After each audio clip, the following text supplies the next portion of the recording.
baby. You gotta show up the real you. You gotta give them what you got. No, don't let them see what you do, 'cause you are strong. You are wise. You are worth beyond 1,000 reasons why. And you can be perfect, baby. 'Cause nobody's perfect, darling. But no, no, no, there's nobody in the world like you.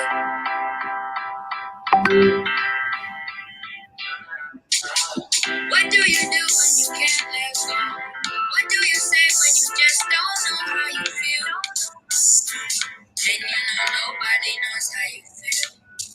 'Cause everybody's got their own damn problem. So everybody's trying to find their way. And day by day it's a struggle. In this world, you know you have to hustle. Just know that you're not alone. You don't always have to be strong all by yourself.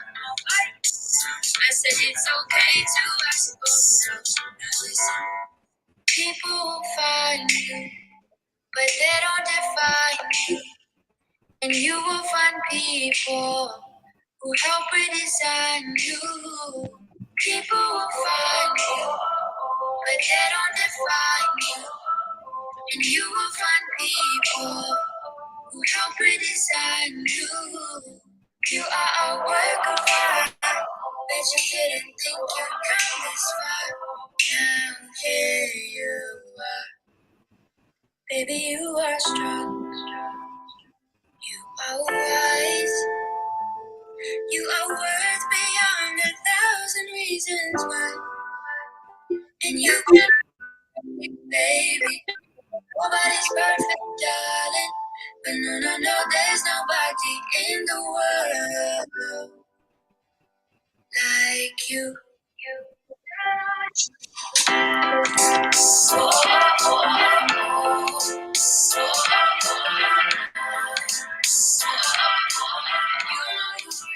You know that you can be perfect, baby. Nobody's perfect, darling. I love you just the way that you are. I love you just the way that you are. I love it's like stars in the sky. Oh, when you look in my eyes.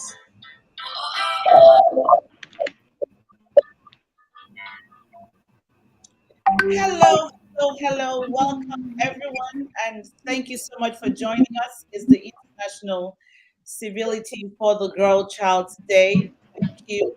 Let me know where you're joining us from. Are you on Facebook? Are you on LinkedIn? Or are you on YouTube? Come into the comment box because if you're not joining us in the main video, I might not see your name. And I would really love to give you a shout out. We're getting some echo. Please pause just for a minute.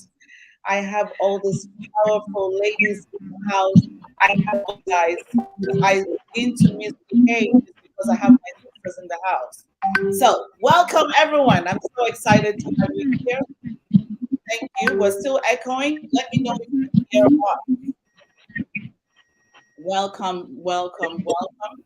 Wonderful. Dr. Nike is back here with us. Woohoo! Yes, so I have all my sisters represented in different parts of Africa.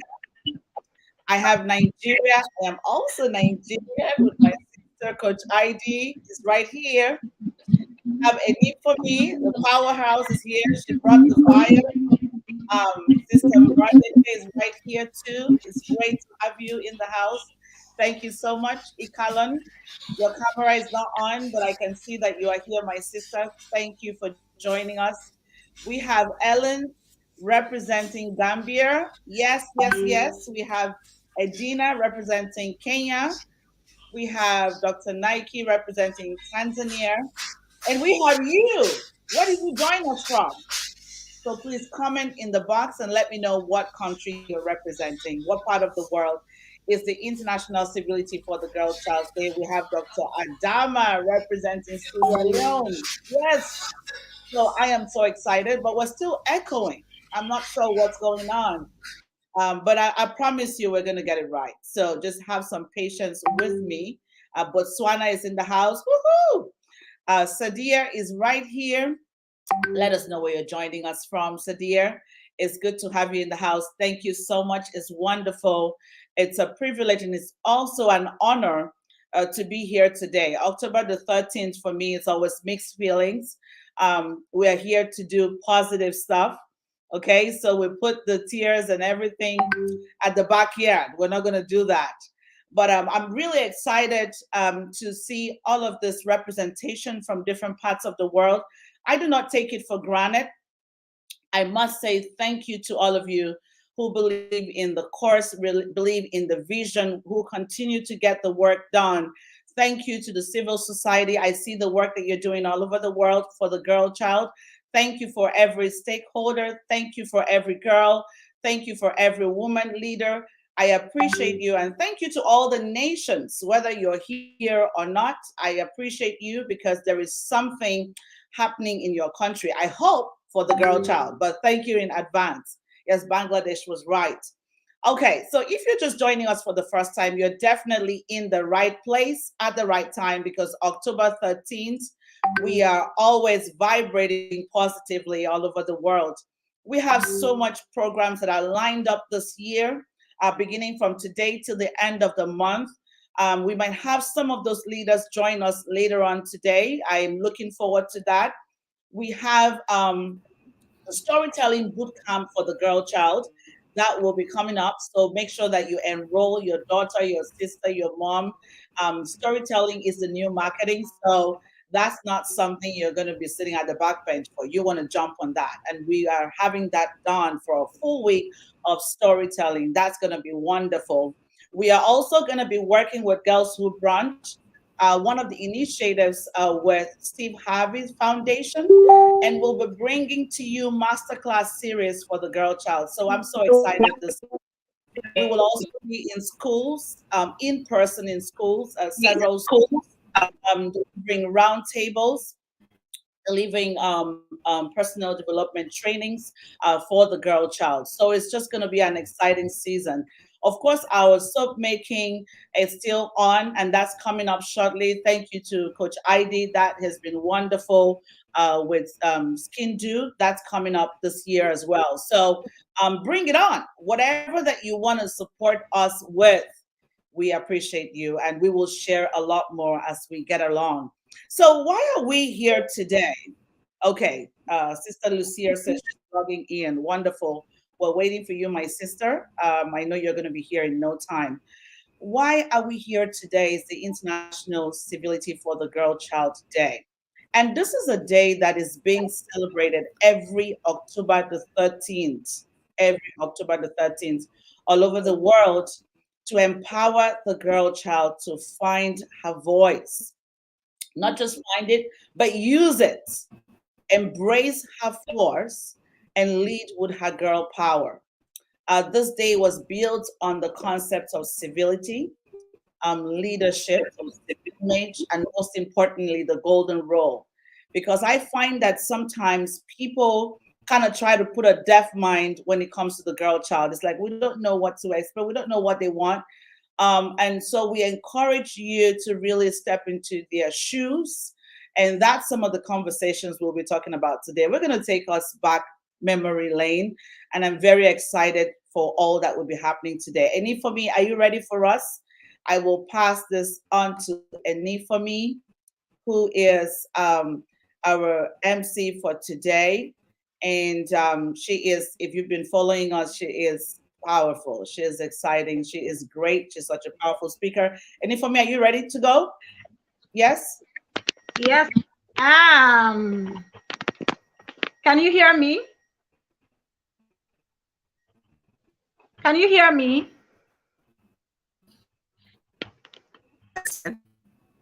Okay, Yes. I can see a hand. Okay, you hear me. Okay, fantastic. Hello, everyone. Hi, amazing, amazing women.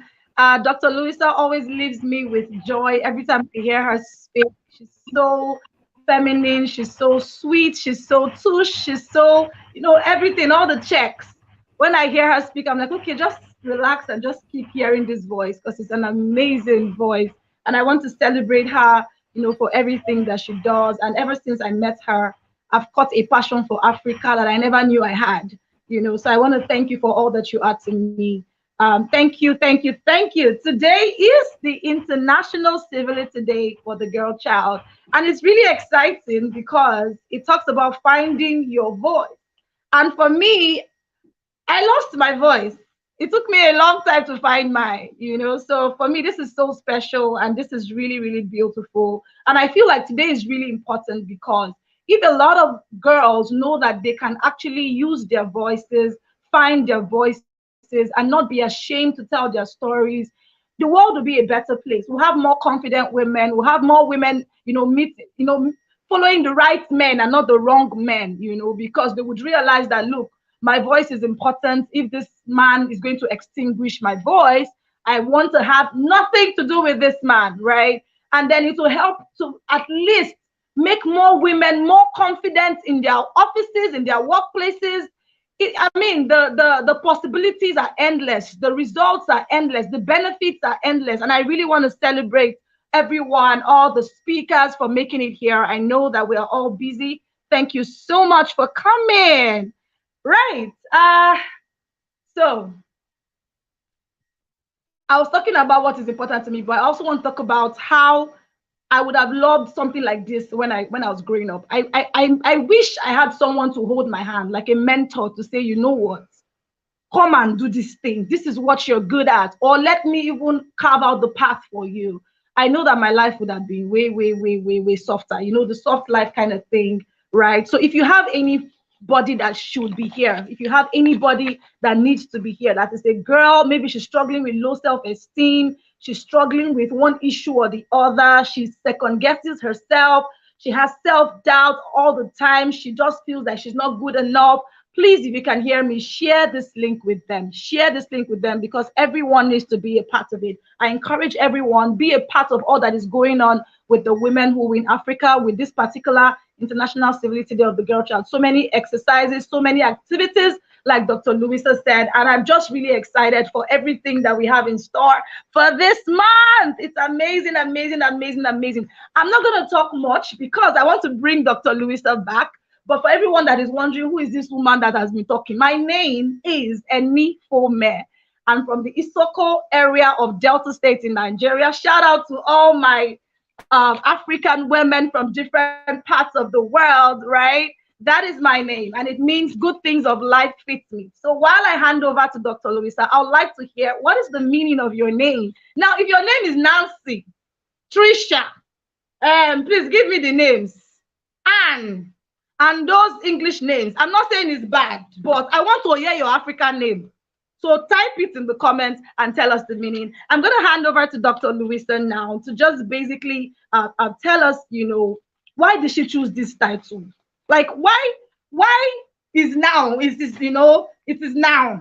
What is now? What is happening now? Like, what is going on? Why did you choose this title? And of all the titles that you could have chosen, why did you decide that, okay, this will be the title? Is now o'clock? I mean, it's so significant, right? Because we are in the times that we need to move now. But I want to hear from you, Dr. Louisa. Why did you choose this title? What does it mean to you?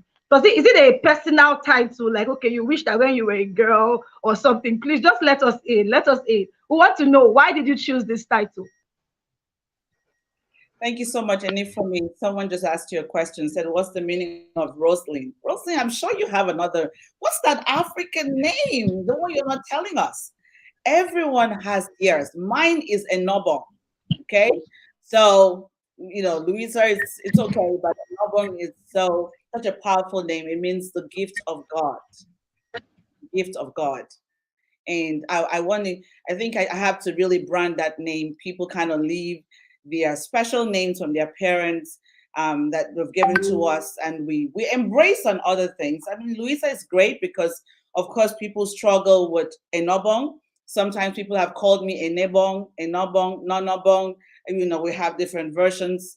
Louisa is just easy. But when I hear you call me Enobong, it hits my core. I'm like, this one knows me from somewhere. So Put down that name in which you're sometimes not too happy with, which you never ever speak about.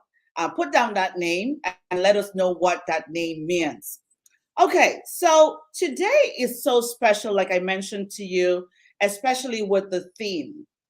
It is 9 o'clock. And of course, so many of us might be wondering, what does it mean by it is 9 o'clock?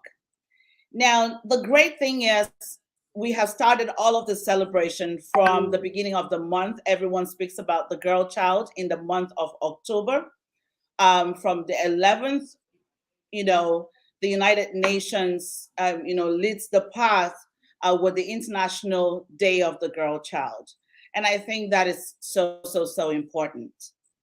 But when I had to spend time with myself and really think, and that's something that I do very often, because I'm not very happy with where we find the woman and the girl at this time in our lives. And I believe that it is everyone's responsibility for us to find a better path for us.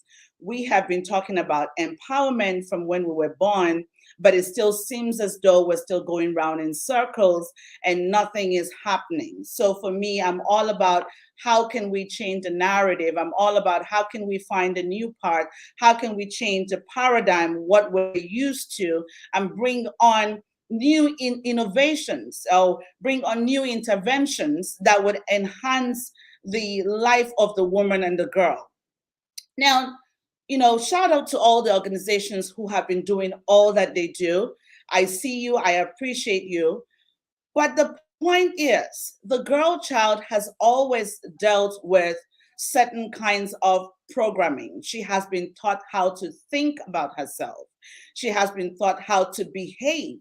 She has been taught, given sets of expectations, of rules, what she should do. And so I find that the girl child finds herself living within borders. She is not borderless. Because before you were even born, your parents have their expectations of you. The society has their expectations of you. And wherever that you find yourself, whether it's your school, your workplace, people that you connect with. And even when 10 years ago we started dealing with the Day of the Girl Child, I still find that the conversations are still talking on the girl child. We're still talking on them. We're still programming the girl child to be a certain way. We haven't allowed them to be the best version of themselves. We haven't. Every year we have an interesting theme. This year we're talking about digital empowerment, and that's important. But we continue to speak over them that this is what you should do. What about ask them what they would like to do? What about ask them what they're feeling at the moment and what they're thinking at the moment? If we believe that we're creating a society or a world that is inclusive of the issues of women.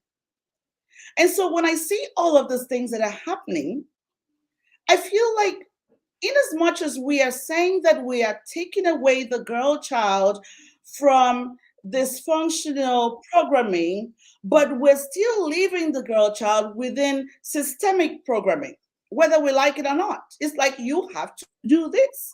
This is how it should be. I believe this is the way. So it is time for us to allow the girl child become who she was created to be. It is time for us to allow the girl child make her mistakes and learn from it. I shared with you earlier on the International Civility of the Girl Child, which is focused on the voice of the girl. What is the real voice of this girl? When I think about the voice of the girl child, I think about who she really is. Her being authentic and not what one person presents to her, what we think she should be doing. So why not we step aside and give the girl child the baton? Because when we empower the girl child by exposing her to a lot more opportunities, empower the girl child by building a world that is inclusive of the girl, and I'm going to explain all of that, then the girl becomes a lot more empowered. She feels a lot more empowered. She feels enough. She's not waiting for permission.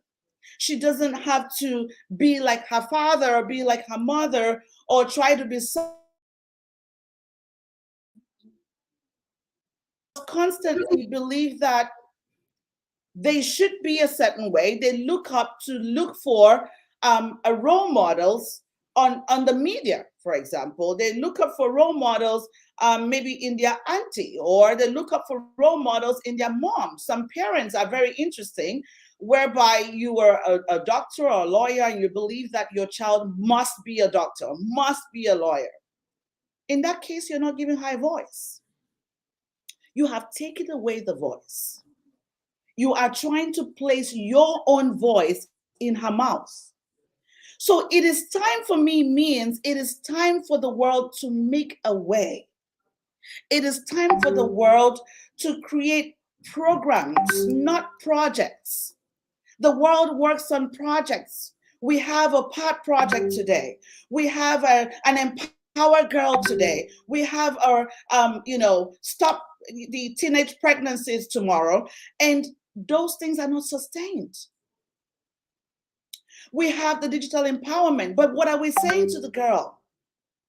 Yes, it's important for the girl child to be involved in digital empowerment. But what about speak to her in ways like, what can you do when you're online? Because she's still going to be online. You can't stop her from coming online. She's still going to be on TikTok. But what can she use TikTok for? Can she use it for economic empowerment? Can she start a business with TikTok? Can she impact the lives of other girls around her? Can she speak positivity? Can she create an awareness? Can she start up community advocacy using the social media? What about switch things up for the girl? And the time is now. Why is the time now? Is where we found ourselves. Now is post-crisis. The girl child has never ever experienced where we are today. She's very confused. She doesn't know where to go. She's so pressured. The same way that every one of us on this session has been pressured or is still being pressured. You don't know where to go. The systems and governments were messed up during the crisis. People lost their jobs. Recession happened. Inflations happened. And this hit the government, hit the societies, hit different countries, and of course, hit the families. So when this hit the families, who do you think suffered the most? The girl child. Because all of the tiny bonuses that she used to enjoy before probably is not happening again. Maybe her father lost a job. Maybe her auntie, who was a sponsor, doesn't have enough money. So she's pressured. She's pushed to the streets. She begins to look for support from people who do not mean well. And yet we sit down every day talking to the girl child about teenage pregnancies, about teenage marriages. But have we created systems that will put them on the right path? And that's what I mean by the time is now. It is now o'clock where every one of us must go hands on deck. Every one of us on this session, the women leaders here, we all have initiatives. And we are constantly doing this every day. But I do encourage everyone to get more involved. That you are not just running a short-term project, but you are creating a program. A program is sustainable for the girl child. A program that equips the girl child, empowers the girl child, gets the girl child more engaged. That is when we will be able to create the girl that we've been looking for. So it is now o'clock. It's going to take us down memory lane. It's going to get us thinking. What would we have wanted when we were a young girl? What would we have wanted? What could have happened? What are the lessons that I've learned today that if I had plugged in years ago would have made me a better person? Because you know what? That girl that you were 20 years ago is in this session right now. That girl that you were 30 years ago is listening to you, is going to have access to this video. She wants to feel like I am not alone, but I have someone like me called Ikalon, and I can see myself in her because she has experienced what I have experienced. She knows what I feel. She's gone through it. She's now succeeded, and she will protect me from making the same mistakes. So that is what our theme means.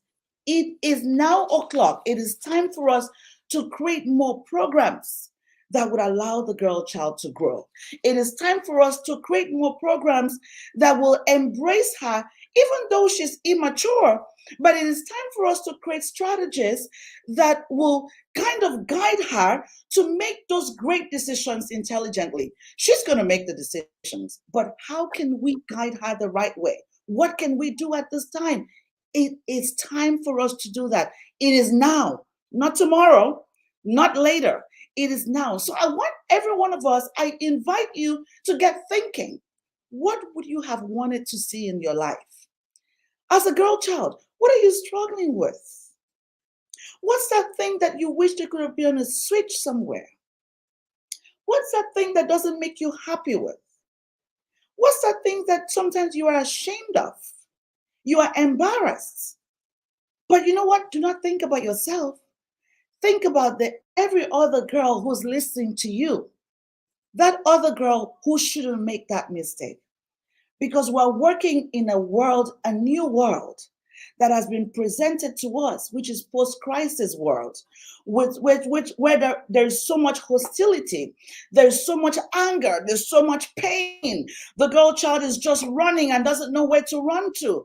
And yet we are talking about how we can correct the girl child. But have we provided her with the right systems? How many of us have gotten the girl child to work with us on our projects?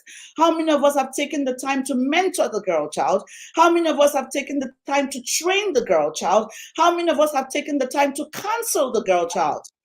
We cannot create the Africa that we want unless every one of us becomes responsible wherever that we find ourselves, in whatever capacity. And this is not about money. You know, sometimes people say things like, oh my goodness, I wish I had money, I would do more. No, sis. If you have money, you would do nothing because you did nothing when you didn't have. So you want to begin when you do not have with the little that you can. And I'm going to say shout out to all the girls that are doing great work. Shout out to all the young ladies. You know, we have people like McCain, and she's working with teenagers. And what does she do? She puts the teenagers together to clean the society, to clean the community. And then after that, she organizes programs for them. So you, the girl child, come into the session, and I'm inviting you to begin to think, what can you do where you are? We have been spoon feeding you for so long, and we have been talking at you and on you, but we want to have a conversation with you now. We want to be able to understand, what is your state of mind? What are you struggling with? How can we work with you? What do we have to do? We're inviting you on that conversation. Back to you, Eni, for me. Thank you so much.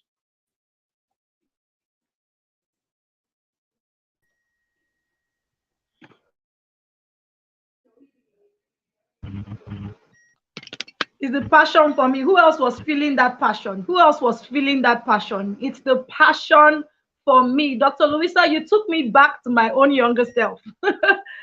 I could see, Callan, like you took me back to my younger self. It's like you were asking me the question, like I could hear it ringing in my head. Myself, like, what would I? Well, I think they should have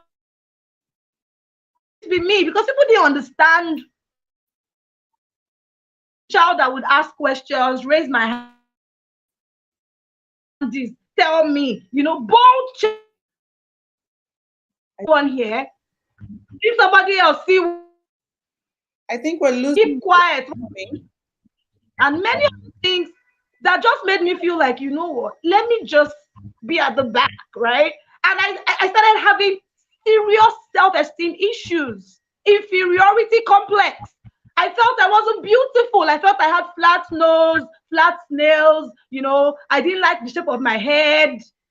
All those things came because somebody said, you talk too much. So for me, I feel like that question is so profound, and everything you said about trying to extinguish the girl child's voice.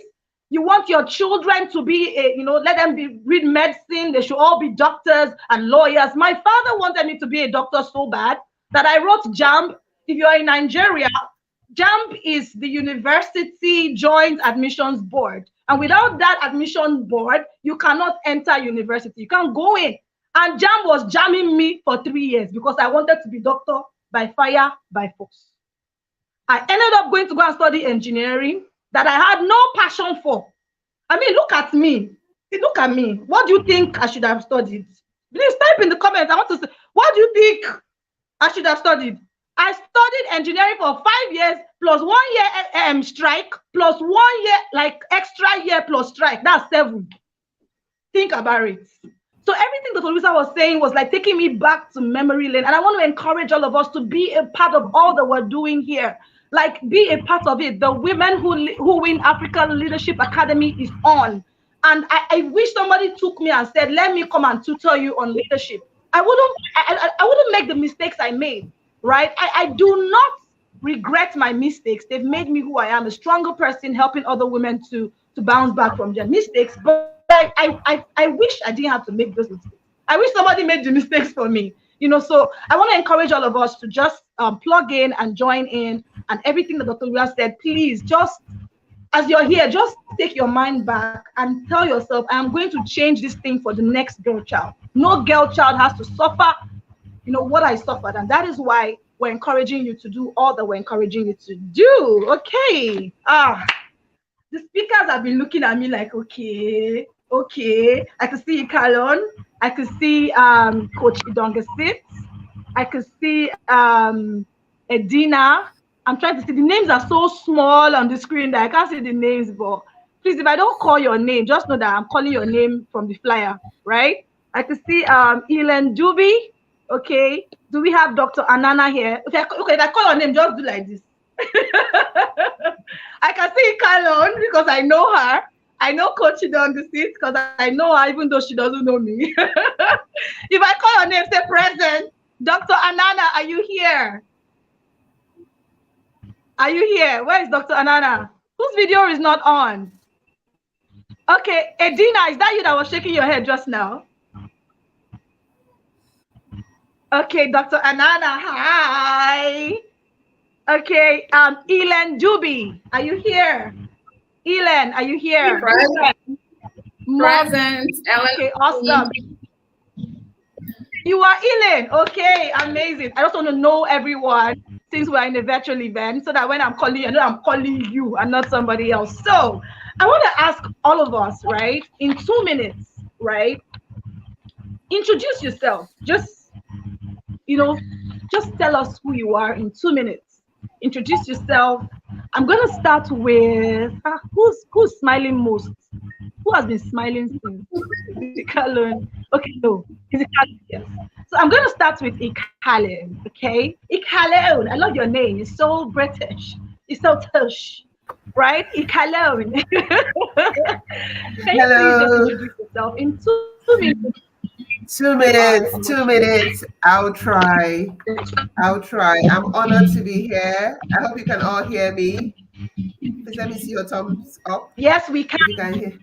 Fantastic. Okay, who is Ikalo? Well, I wrote it in the chat room. Ima Kalone is my name from Edo State, Nigeria.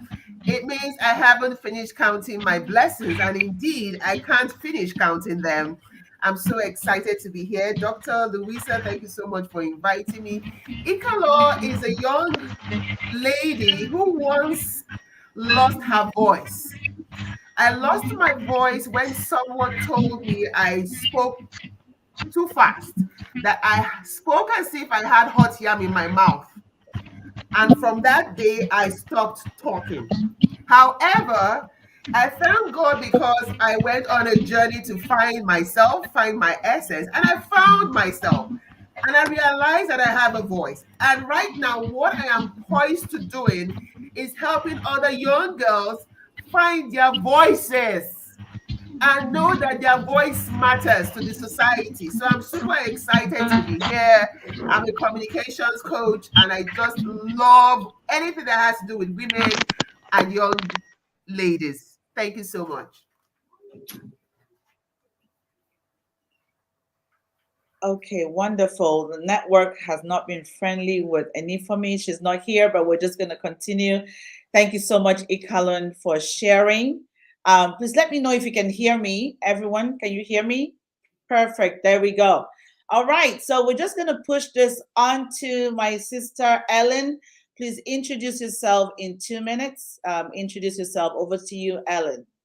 Hello, everyone. My name is Ellen Aubie, and the name Ellen means shining light. I am a servant leader that allows my light to shine wherever I go, whether it's working in the community, working in the marketplace to make a difference in the lives of others.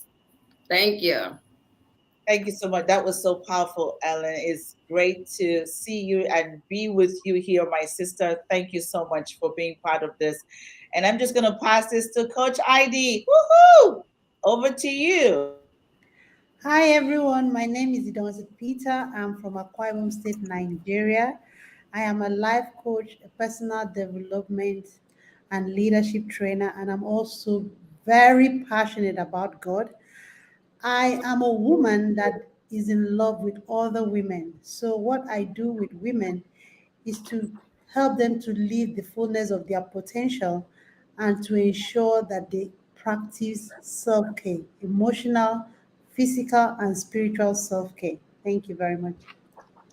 Thank you so much, Coach ID. I'm just going to add that she works a lot with women over 40. So if you're like me and you're over 40, you're thinking about how to look good, I think you're definitely in the right place. Coach ID is the person for you. So I will pass this to my sister, Dr. Nike from Tanzania. Welcome. Please introduce yourself for 2 minutes. Thank you so much, Dr. Louisa. It's such a great honor to be here with you guys. My name is Naike Moshi. I'm the founder and CEO of WIMA, Women in Management Africa, which is an initiative to improve gender balance in boards and in leadership roles. We're based in Tanzania, but we have a vision to expand it to all the African countries. We want to empower all the women leaders there. Thank you. Thank you so much, my sister. It's great to have you in the house. It looks like Enifemi is back. I'm going to add her because she knows how to do her thing. Enifemi, do you want to continue? Can you hear me? Perfect. Thank you so much. I can hear you, Dr. Lewis. Network be tripping, but we're tripping the network. Okay, I heard Coach ID, I heard Ikalen, I heard Nikki Mushi, right? Can we have Dr. Anana? Dr. Anana, over to you. Dr. Nana is not here right now. Please move on to the next person. She will be coming on very soon. I thought she was the one that raised her hand. Oh, I'm so sorry. Okay, let's have Elen. Elen, over to you, Elen. Elan is gone already. So I'll just pass it on to my sister Moradeke. Can you introduce yourself? Hello, everyone. My name is Moradeke. I don't even have an English name anyway. I just have my native Yoruba name. I'm from the southwest Nigeria. I am a midwife. I am a trade unionist, a gender activist, and also a community based activist. I work more with women in the community, women and children in the community. I uh, strengthen the capacity of women to know their right and demand for it at that level. And I also work with women workers in Northfair, talking about domestic violence or gender based violence in the world of work and so on. So it's a pleasure to be here and to be part of this process. Thank you, Dr. Luis, for inviting me. Thank you so much, my sister. It's great to have you here. Thank you, thank you, thank you. I'm just going to pass this to my sister Edina from Kenya. Please introduce yourself in 2 minutes. Hi, ladies from Africa. My name is Edna Nyaboke Kangwana. Nyaboke is a Kisi name, it means honey. I love being sweet to everyone and myself. I am a governance and leadership expert, an immediate former Kisi County executive. I'm a gender and youth advocate. Matters inclusivity and diversity are so close to my heart. I'm a mediator, a certified mediator. I am a mother, I'm a wife. Now that I'm not working, I will fully go to scale up my initiative. It's called the Role Modeling Initiative. It's an initiative meant to bring a platform where young people get role models, and we are using the model of um, alumni is going back to their alma mater to tell their story of success in a bid to encourage the young ones. In the process, we do end-to-end solution provision, especially menstrual health, be it issues to do with gender-based violence. In my country, particularly in my small county, we still have gender-based violence like gender mutilation. We still circumcise our young girls. We have a lot of issues to do with teenage pregnancies. So the role modeling initiative does all those things. And again, I am also a mental health champion. Matters to do with wellness. I am a founder member of Roundtable Wellness Club in Kisi, where we try to talk on how to be well and address issues of depression and suicide cases, which are quite a number in my place. So basically, that's who I am. I call myself a jack of all trades, but basically, it's all about transformational leadership, trying to do good to society. Thank you. Thank you so much, my sister. It's always heartwarming to hear from you. Thank you for joining us. And I'm just going to pass this to Dr. Adama. Hello, Dr. Adama. Over to Hello, you. hello. I feel like a champion because my network has been very sketchy. So I'm proud to be on this show in this space with you beautiful people. I am Dr. Adama Kalo, and I think that name has dual meanings in Nigeria. They say it means first daughter, correct? I've been called Ada, but I am a descendant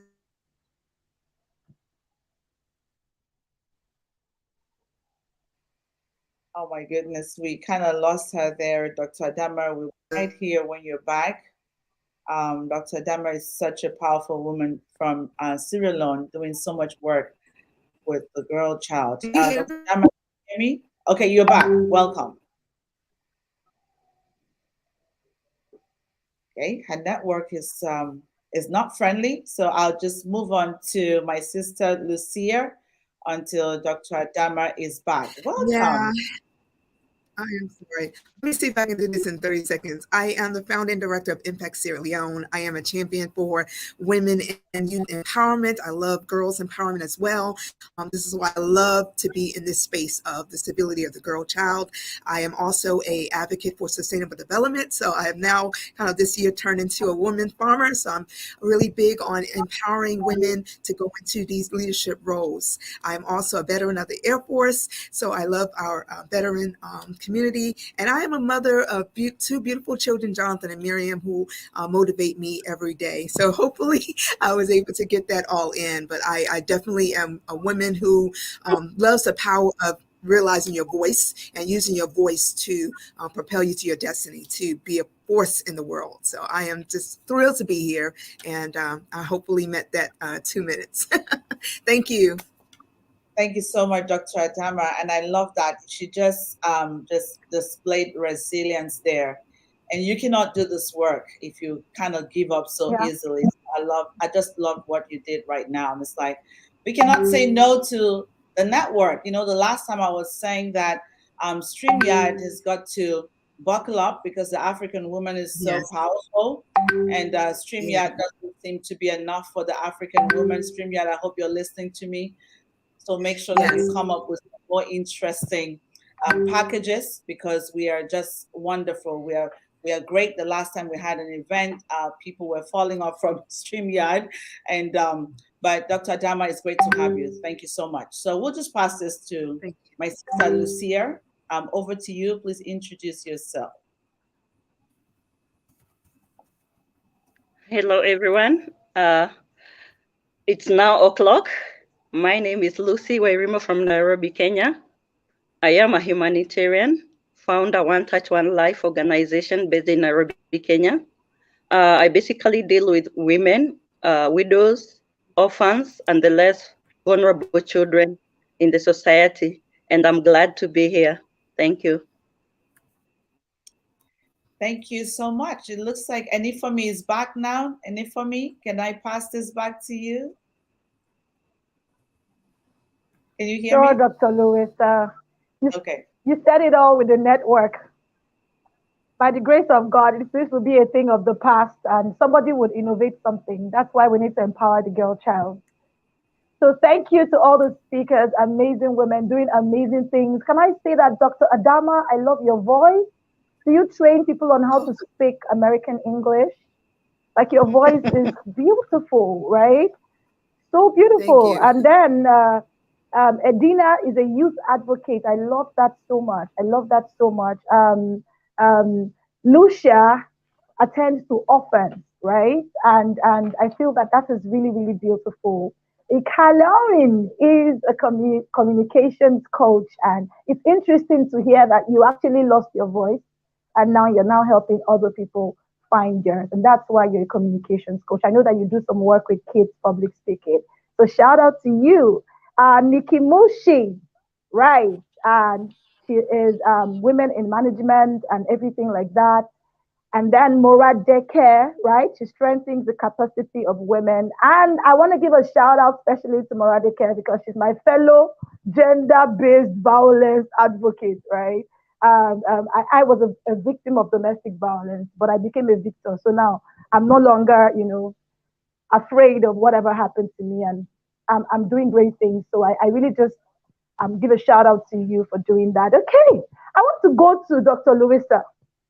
And it's really about, she mentioned something about the COVID and then the crisis. And I remember where I was when I had that COVID hit. I was really scared.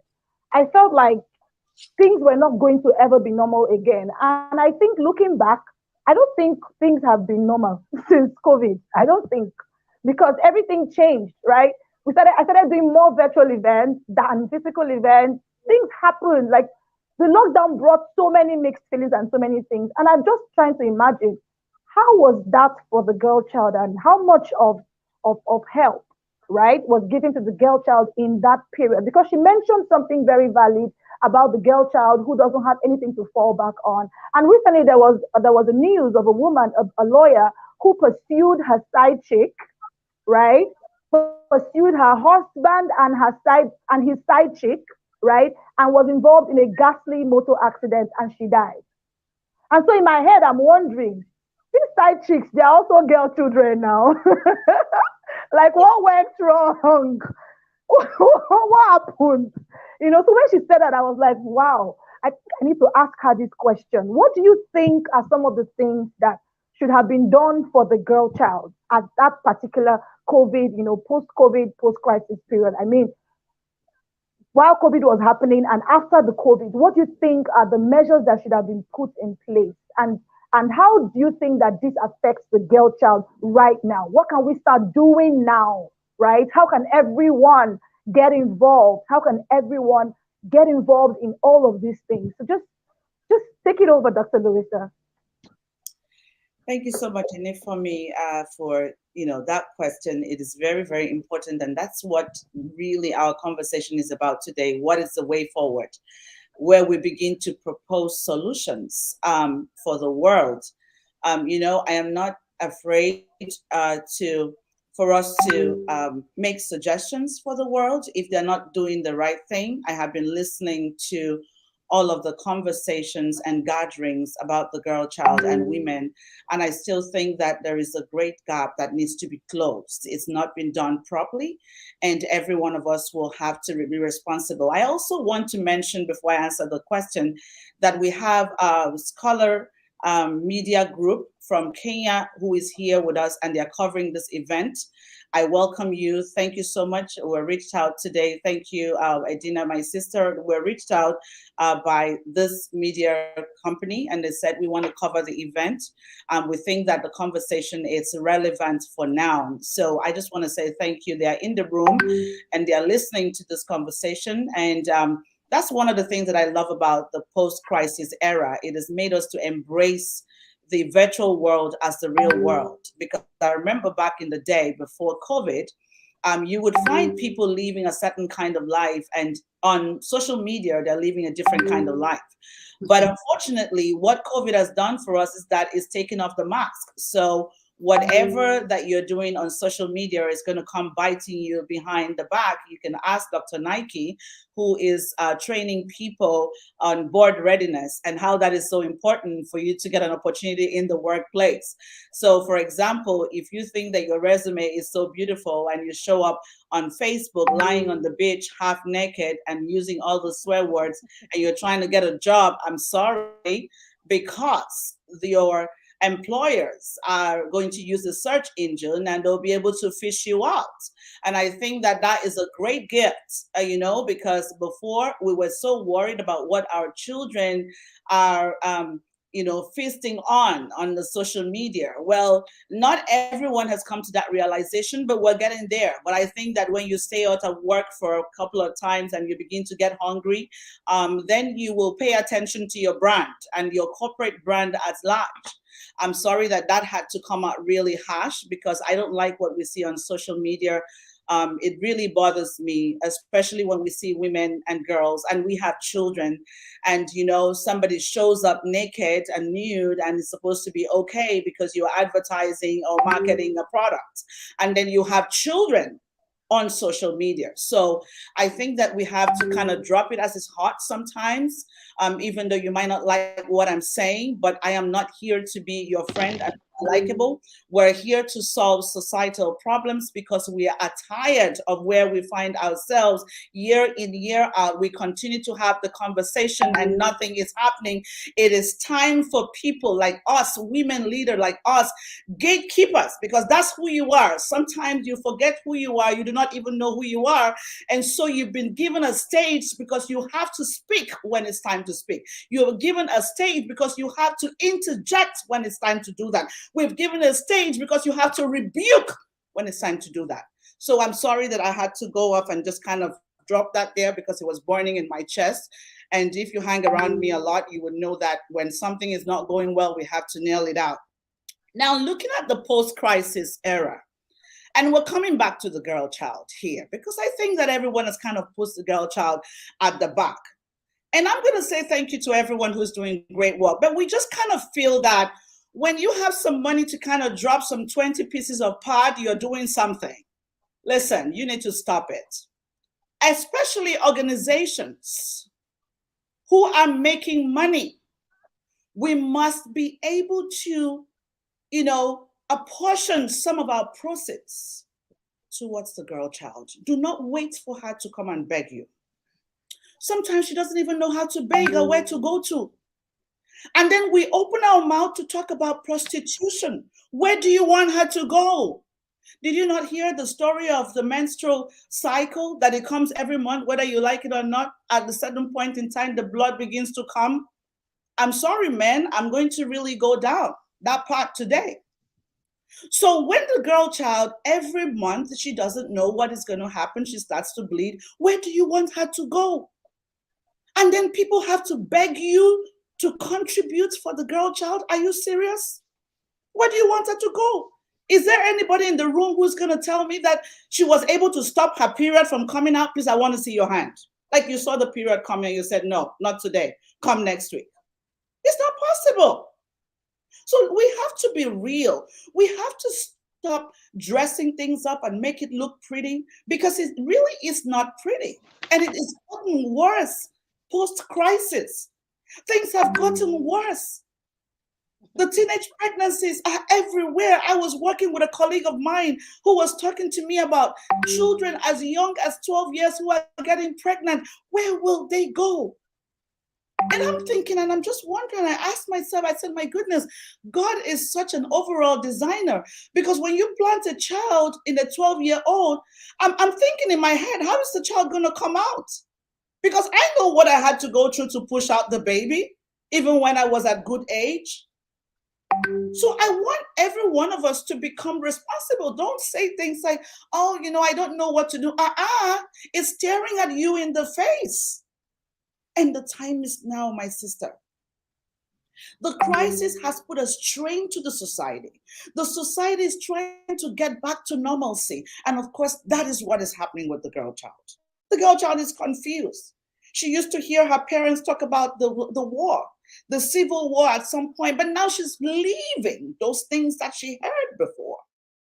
Those things that seemed like history is happening to her today. So the girl child is confused. She said, where am I going? What am I going to do? I didn't even have a job before, but right now, maybe I can sell my body for $5. And how are we going to control that? How are we going to stop that? If every one of us does not begin to think about what we can do to empower this girl. So think about it. We were all girls at some point. I mean, nobody woke up being an adult. What are those things that you struggled with back in the past? So our society today, of course, is going through so much stress. I kind of feel like we have to recalibrate the society back to where it was. That's if where it was good. So let's even talk about where it was before COVID. Let's even think about that. Was it really good?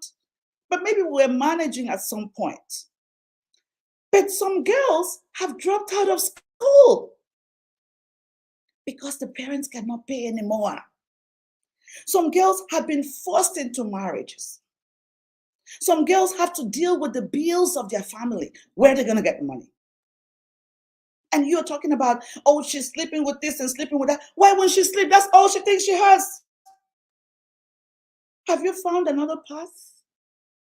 And yet in your company, you're sitting down and telling us you have to have 25 years of experience before you apply for a job. Really? How is it going to help the girl child? So we have to switch things up now.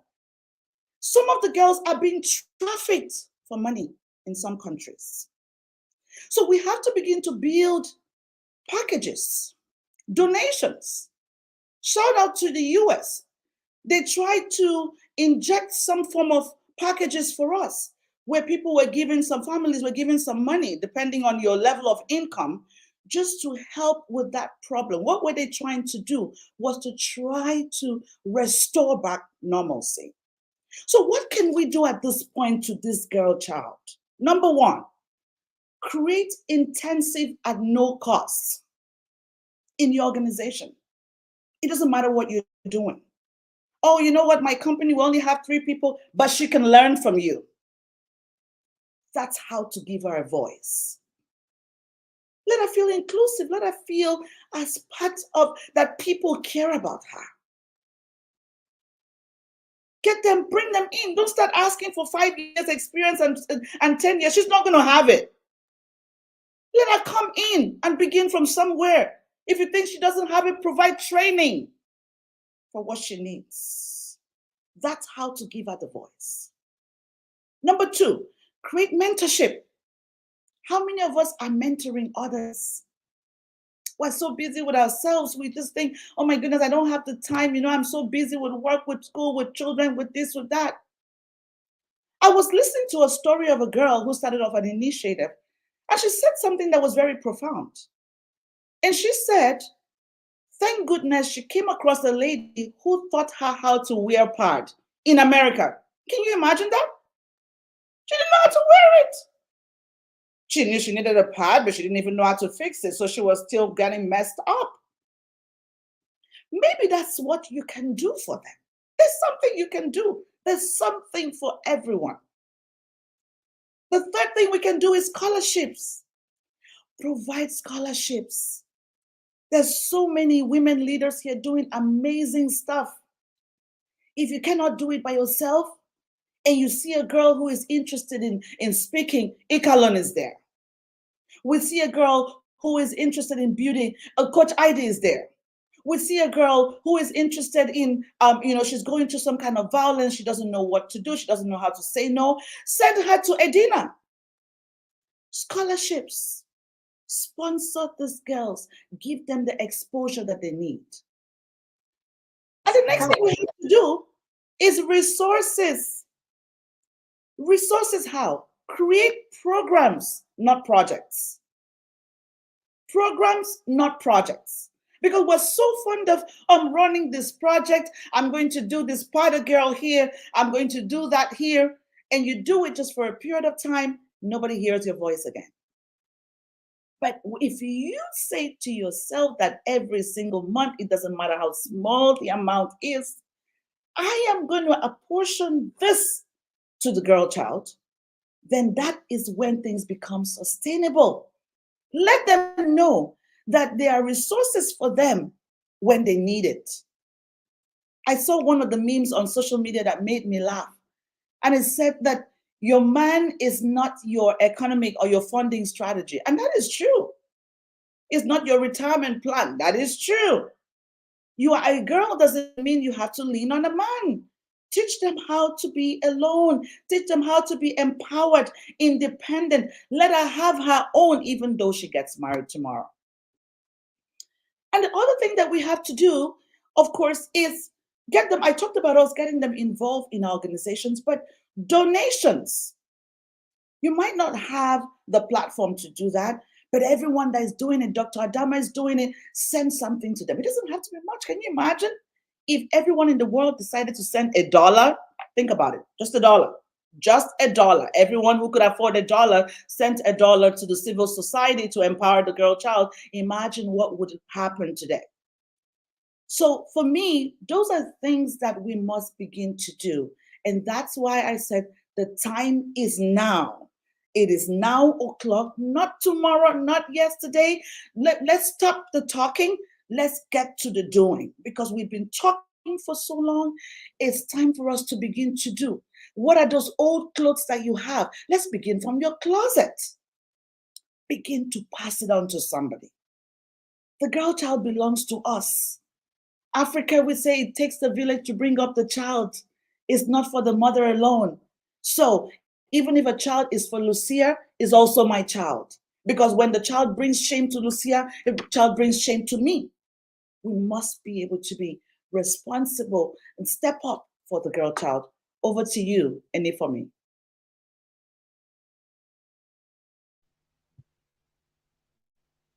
Oh, wow. Dr. Luisa, you should have warned us. You came with Koboko and you put it inside Pepe. Like, wow, that was amazing. I mean, when you mentioned the point of the girl child being confused, I think it made some sense, because even me, I used to wonder when I see some things that girls do these days. I'm like, what is really going on, Gongo? But as you said this, it just brought a lot of things to light, because I feel like, and I must say this, I feel like the people we had coming before us, or the person a girl child has coming before her, has a lot of influence, like her direct mentor. And in this case, her mother, for example. I feel like it is what a mother knows that she will teach her child. So if her belief system is faulty, she will pass that on to her child. And I do not mean to say this here, but I feel like this is the best place to bring this up. There was a case, or there has been a case in Nigeria, of a medical doctor who assaulted sexually his wife's niece, right? And as much as that was horrible, what really pained me was what the mother was saying about what he did. So his own mother was saying that it's not a new thing, like, even if, and then just in the news again, another girl whose brother was sexually abusing her, the mother was covering it up. And I'm like, when you cover up such things, what is even going on in that girl's mind? Like, people, you just made me understand it. Girl children are confused. They don't know which one to take, because the mommy is wearing bomb shorts and mommy is saying don't wear bomb shorts. Mommy is opening cleavage. Mommy is saying don't open cleavage. So I feel like a lot rests on us as women, and like you said, we should go and look back at what we struggled about in the past, and ensure that the legacy that we leave for those coming ahead.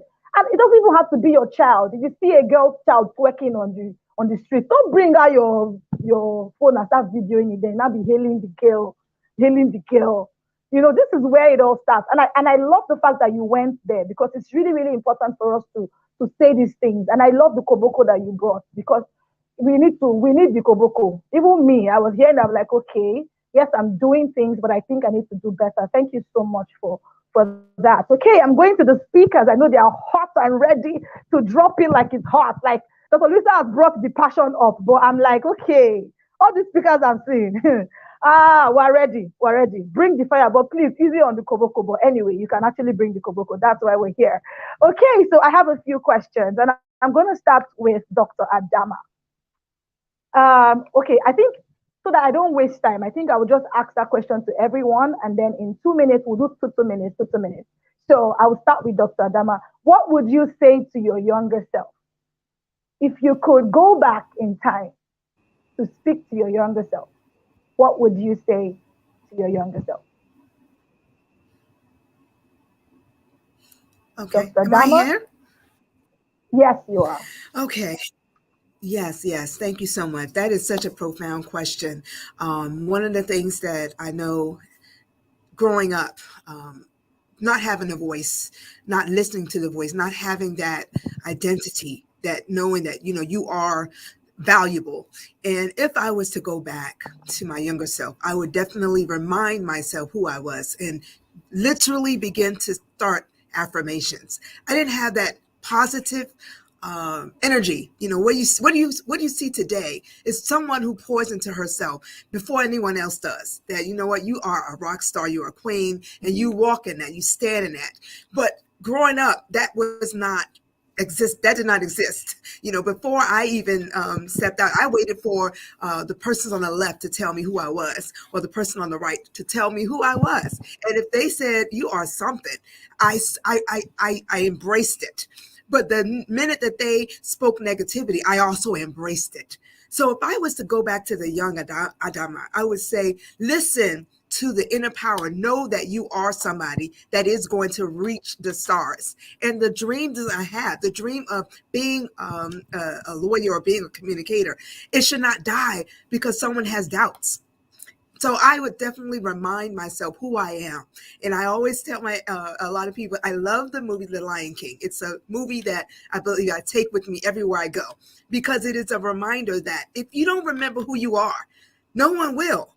If you don't remember why you were created, no one will. If you don't walk in what you were created to be, no one will. So I would definitely remind Adama that, guess what? You are beautiful. You don't need to be defined. Your beauty is not defined by your friends in school, by your mother, the criticizers in your family who says your nose is too big. You are beautiful. So when you remind yourself that, it makes the decision process in your life, even who you decide to date, decide to marry, is based on who you believe you are. And the beauty, and I did not believe I was beautiful. So I was stunned. I stayed in a box. I didn't go out. I was in the back of the room. I kept my mouth shut because I didn't want anyone's attention on me. But the moment that I woke up, the light went off that you are a beautiful queen. Watch out. The world had to know that Adama was here, and Adama was here to be the best that she can be. Until God says it is done, it is finished, your life is over, I'm going to continue rising to the stars. So I just want to say that that's one of the things I try to pour into girls. The first thing that I see is that you are beautiful, point blank. There's so much more, but that's really what the fire is burning. Hey, hey. Do you know that when I saw my younger self pictures, I was like, you were fine now. You were beautiful now. Why didn't you do shakara? Why were you thinking you were not fine? I mean, I can relate with everything you said. I'm going to go to Nikemoshi, right? Nikemoshi, over to you. What would you say to your younger self? Yes, thank you so much. I was just looking at the picture of myself when I was younger, and this young lady was full of energy, trying to do many things. But at some point, I think I lost my voice. And what I would say to my younger self is self-love, self-worth. It starts with you. If you love yourself, love will come on your way. If you want people to find worth in you, you have to see worth in yourself. So it starts with you, Naike. You have to find love within yourself, and love will find you. Another lesson that I could tell to my younger self: stand up for yourself. I believe as my younger self, I was not setting boundaries. Everything was just okay. Everything was just taking it as normal. And I believe that's not the way. If somebody's mistreating you, stand up, speak up, don't take any nonsense. That's what I would say to my younger self. And the last thing is, figure out who you are. What has God put in your hands? Actually, my book is coming up. It's the same thing. What is God put in your hands? Look for those talents and gifts. Don't be hidden. I feel like I was hidden, like I didn't want it to shine. If you have those gifts within you, let them shine. You used to shine when you were younger. What happened to you? We lost you. Come back. So that's what I would say to my younger self. Wow. Wow. Like, don't take nonsense. Give it hot, right? Be respectful. That is what civility is about, right? Be very well behaved, but do not take nonsense, because it's the nonsense that you take that will continue. And I love what you said about self-worth, because there's something I always say. I always say that nobody can see you finish without you seeing yourself finish. See finish happens first with you before somebody else will say they want to see you finish. So I absolutely love everything that you said. Okay, I'm going to Ikaleo. Ikaleo. What would you say to your younger self?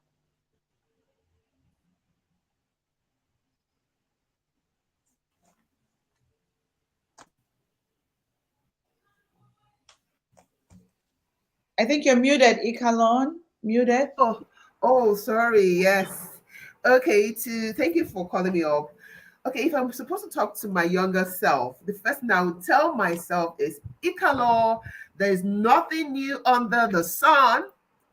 There is nothing that you're passing through as a girl that mothers have not passed through.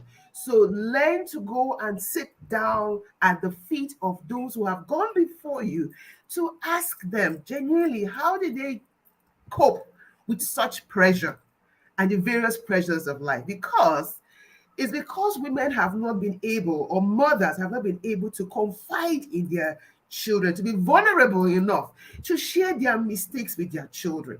That is why the children still go up making the same mistakes, because no one told them that that was not the right path to go through. So right now, I would have told myself, just go and listen to those people who have gone before you. Ask them, when you were a teenager, did you have guys coming all over you as if they opened the gates and let all the dogs out? How did you cope? So that you can learn what they did, the mistakes they made, so you will not make the same mistake. I think that's what we need to do right now as mentors and as women. And also to look within me and say, Ikalo, despite you were very quiet, very timid, there's something somebody loves about you. And focus on what they say that they love about you, instead of focusing on all the quietness. In fact, my head was speaking a lot of negative thoughts to me as a child. But it cannot stop looking at that, because nobody is perfect. And that comes to self-awareness. I believe right now we need to ensure that our young ones find their strength. No matter how they are different, let them put the touchlight in the things that they are doing well, so they can focus on their strength and forget about their, because if you don't put light on that negative part, it will just die off. But when we keep shining lights on the strengths of our younger ones, they will, in that thing that they are good at, they will be awesome. And before you know it, will be a blend of various talents mixing together, because we can't do it all alone. We need one another. So if everyone focuses on their strength, there'll be no need for competition, envy, and backbiting, because everybody will just be happy that they are super at what they are good at. Thank you. That would have said to myself. Wow. Wow. Like, Dr. Luisa, hey, the fire. I don't know. Please, those in the audience, I'm checking out for my YouTube audience. I'm checking out. How is it doing you? Please let me know. How is it doing you so far? Because there's a way it's doing me bish bish. There's a way it's doing me back boost. Like, how is it doing you? How is it doing you? Hey, like find your strength. Because the thing you just said is like focusing on the wrong things that the girl is doing. See you can't do anything right, and then just magnifying the fall and not really talking about the strength kind of makes that girl child or the person that is coming up as a girl feel like maybe I'm not good enough. It actually starts from there. So I really love what you said, and it's really really really so critical. Okay, I'm going to Any. Sorry, I wrote it down. Don't let me murder your name. Yeah, Edina. Edina, are you with us? Edina, are you with Yes, us? yes, yes, I am. I Are you am. with us? Yes, I Edina, let's hear am. your beautiful voice. What would you say to your younger self? Thank you. I have so many things I want to tell my younger self. But first, I could have wanted to tell myself that I'm very beautiful, I'm worthy, and I'm unique. Uh, I'll have told myself I'm an achiever and that my background does not matter. I'll have told myself that, look, education is an equalizer. Hang on there. You're going to sit in those tables. I could have told myself to invest more on myself. I'll have told myself to not to expect so much from people. Not everyone is good, but that does not mean that I be bad. I'll have told myself that not to fear, but importantly, I'll have told myself to learn, to ask more, to seek more, and to knock more. Thank you. Wow. Wow, wow, wow. I don't know if you're here watching us and you feel like your background is one of the reasons why you are the way you are. You've blamed your parents. You feel like if you were born in a very rich family, you won't be suffering like this and da da da. I feel like what Edina just said now is for you, right? You need to understand that your background doesn't really matter. It doesn't really matter. What matters is, like she said, how you're willing to invest in yourself. I know that if I didn't invest in myself, and if I still don't invest in myself, I mean, up to last night I was studying. I don't know where I would be, right? You want to go to the table of rulers, you want to sit at the table, you want to create your own seat, get knowledge. And we're not even in the era of you have to go to academic, your traditional classroom. YouTube is your friend. Google. So I'm going to Lucia. Lucia, are you there? Lucia, are you there? Yes, I'm here. And after that, we'll I'm have here. Coach. You there? Or if she's not there, let's Uh, have Coach Idonga, please. Coach ID. I'm here. Okay, Lucia, please go ahead. I think there's a delay on her network. Please go ahead, Lucia. Thank you, Dr. Louisa. Well, I think I'm a living testimony of a young girl who had no mentor, who had no elder sister, and being a mother at 19, I think there's so much I would have told myself in my younger self. For instance, saying no is okay, and looking for help is okay. Confiding in your parents is okay, and that I am who God says I am. I am worthy, I am valuable, and nothing should stop me from achieving what I've decided to achieve. I would like to maybe say, like, when I was young, as a toddler, I used to cry, and somebody will attend to my cry. I used to be hungry, and somebody will come and feed me. I used to complain, and somebody would rush to help me. What happens to that voice that I raised when I was a child? Am I still using that voice to raise whatever I'm going through in my day-to-day life, or even impacting the young girls to be able to speak what they're going through without fear, having mentors or even bigger sisters or teachers or coaches whom they can approach when they have issues? So growing up And having people around you who impact your life positively means a lot. Thank you. Wow, thank you so much, Lucia, for that. I see some points repeating themselves, like mentorship is seeming to take the lead amidst a number of things. And then I think a lot of our speakers have mentioned that they will tell their younger selves that they are beautiful. So I don't even know out of you're beautiful and then mentorship. I don't know who is winning, right? But it just shows that those two are topping the list. And thank you so much for that, Lucia. And then saying no is okay. Saying no is okay. You don't have to be a people pleaser, because when you are a people pleaser and you are in any team, in any organization, you would not be valuable, because you would just be trying to dance to the tune of whatever is happening there. You won't bring your objectivity, you won't bring your uniqueness, you won't bring your own different opinions and your wisdom. So thank you so much for sharing that. Okay, Coach Heidi Idangese, are you I like the there? way you call my name. Hi. Okay, what would I tell my younger self? I'll Hello. tell my younger self that the adults are not always right. I'll tell them mommy is not Hmm. always, dad is not always right. Your teacher is not always right. The church, that pastor, they are not always right. So don't take in everything that they're saying.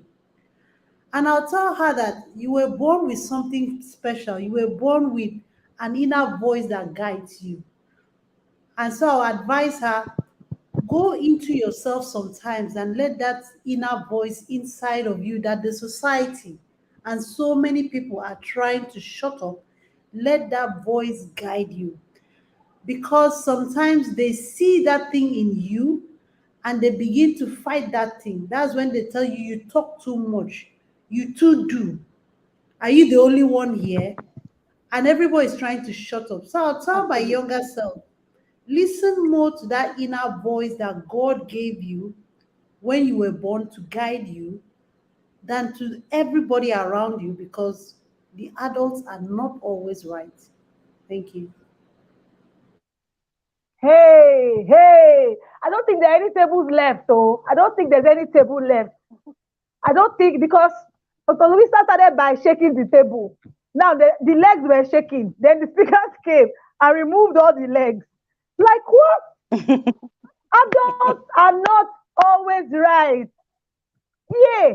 Ah, who hits me? Who hits me? That one enter. Like, adults are not always right. And sometimes we look for help outside, forgetting that there's help inside. There is light inside you. There are, spending time with yourself can actually save you a lot. Like that, some of us learned some of these things when we grew old, and then just imagine that we had that kind of information when we were younger. So thank you so much for sharing that. I'm going to Dr. Nike. Dr. Nike, are you here? What would you say to your younger self? What would you say to your younger self? What would you say? Are you here, Dr. I think Nike? Dr. Nike has gone. Dr. Are Nike you has here? gone. It should be Dr. Anana. Dr. Anana is in the house. Woo! Okay. Dr. Anana, let's hear you, ma'am. Well, hello, hello. Can you hear me? All right, all right. Oh my goodness! Listen, I had to jump on here. You know, I'm over here in the U.S. Just came out of this classroom I was teaching today, but I just got to sneak on here first. Listen, it's Happy International Civility at a Girl Child Day. I came to celebrate with these amazing women. Listen, hey everybody! Woo! We are here. Come on, come on, come on. We're gonna raise the roof. I gotta celebrate my sister, the founder, the visionary, Dr. Louisa. I could not let this day, this opportunity happen for me to come on here and just show some love to my girls. Where my girls at? Who run the world? What it is? Y'all gotta bear with me. Y'all gotta bear with me. This isn't a beautiful day. This is an amazing platform, amazing time to be alive, So just shouts out again to all the women, to the founder, Sister Louisa. Dr. Louisa, I love you and I'm grateful for your vision. I'm grateful for your courage. I just got to always just make sure I let them know. Just that I'm grateful and I thank God for you and I honor you today for who you are and for your courage to stand up and your confidence to stand up and stand for civility for the girl child. So I know I'm late. I'm tardy to the party, but I thank God for being here. And I understand that the question is, what would I tell my younger self? Man, listen. But let me just tell you what I do know. No one is you, and that is your power. I would certainly truly encourage myself, right, to know my identity. I'm a believer. I got to know my identity in Christ. I got to go to the Bible. I got to go to the Word. And what does God say about me, right? And it don't matter. And unfortunately, as Coach Ida said, sometimes your parents, what they say about you, what the teachers say about you, what the government say about you, I am who God says I am. And you know what he says? I go to the word, Psalms 139, for you created my innermost being. That means everything about me. From my hair, to my lips, to my hips, everything about me, God created. And he don't make no junk. He don't make no mistakes. Right? You knit me together in my mother's womb. So that means when I wasn't even, my parents didn't even know, right, who I was and who I was going to be. God created me and he had a plan for me. And I praise you because what? Y'all know I am fearfully and I am wonderfully made. Okay? So that's what I would tell myself. I will remind myself all the time, like my younger self, and y'all know, ladies, myself today, right? That I am fearfully, I am wonderfully made, and that's my power, And it's okay to be different. I like to say, listen, the different makes the difference. All right? Everybody looking the same, everybody talking the same, everybody doing the same thing. That ain't making no difference. But you standing up, coming out, knowing your true identity in Christ. And your maker, the one who created you, is so key. So taking the time to understand your identity in God, in your creator, whoever that may be, right? I believe it's essential, right, to the young ladies today. So listen, I'm glad to be here. I thank you for the opportunity. All right, I turn it back over to you. Hey.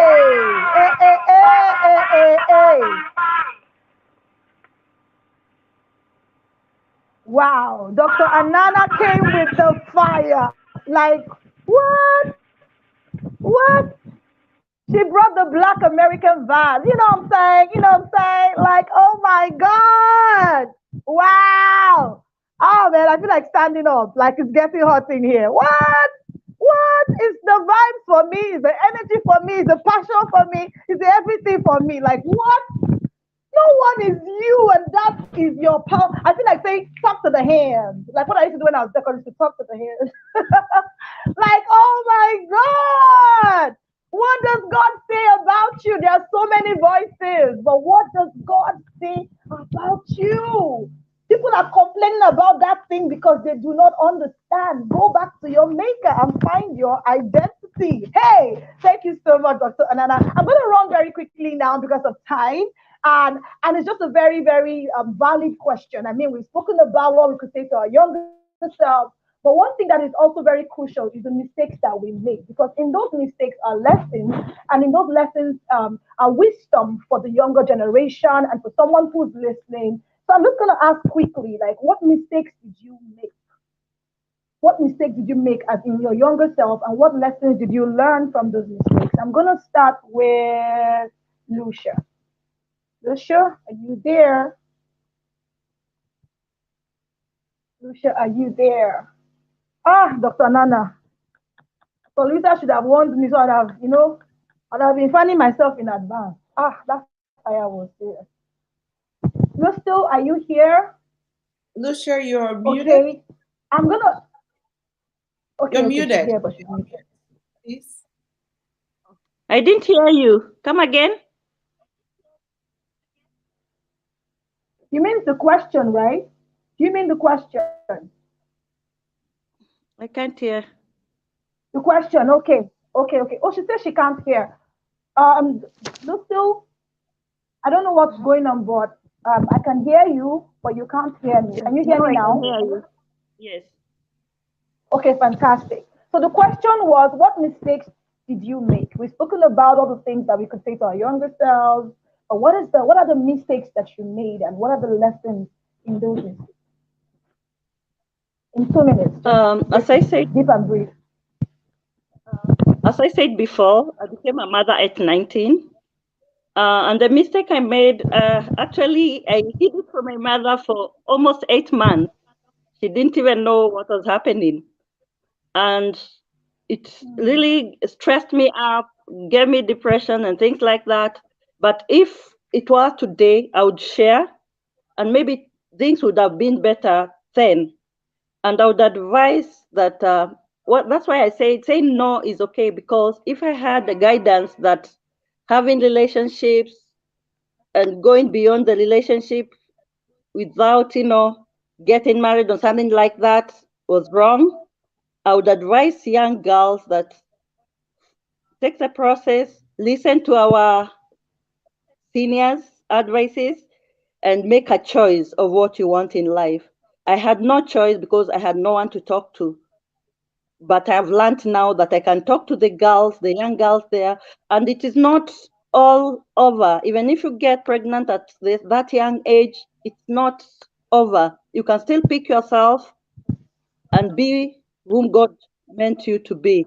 I am a global award winner. I've done a lot with the children's. I founded an organization, and if I gave up that time, I would not be who I am today. So it's good to pick up yourself, know who you are, know you are valuable despite the challenges that you go through, and you can make it, and you can make a difference. So let's not also, think that when you get pregnant and you are home, that's the end of life. You can still pick up the pieces and be somebody in life. Thank you.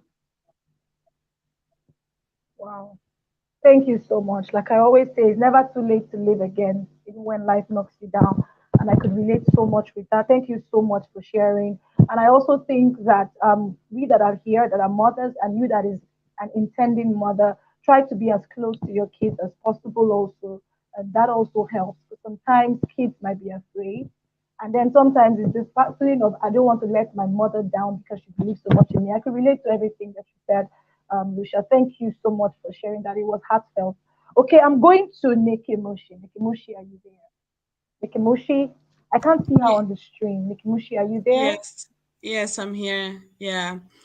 I would say one of the biggest mistake I think I've made to my younger self in relationship is ignoring the warning signs. I think most of us women and young girls, we usually ignore warning signs. It's like we put our blind shades on and think that we can change our partners. We think that we can change the people that we're in relationship, and to the actual fact, we can't.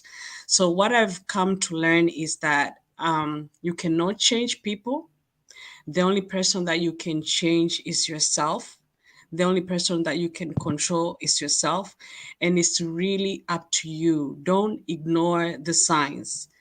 Put all the shades that you can put just to make sure that you see things for what they really are, and make sure that if that's the route you want to take, you can tolerate it, then go for it. But if not, then move away. Just keep going forward until you find what you're looking for. Thank you. Wow. That is so deep and brief, but very, very, very deep. Very deep. Don't ignore the warning signs. I mean, if we can just take this seriously, we would reduce the rate of divorce, would reduce the rate of domestic violence, would reduce so many things because these men look innocent.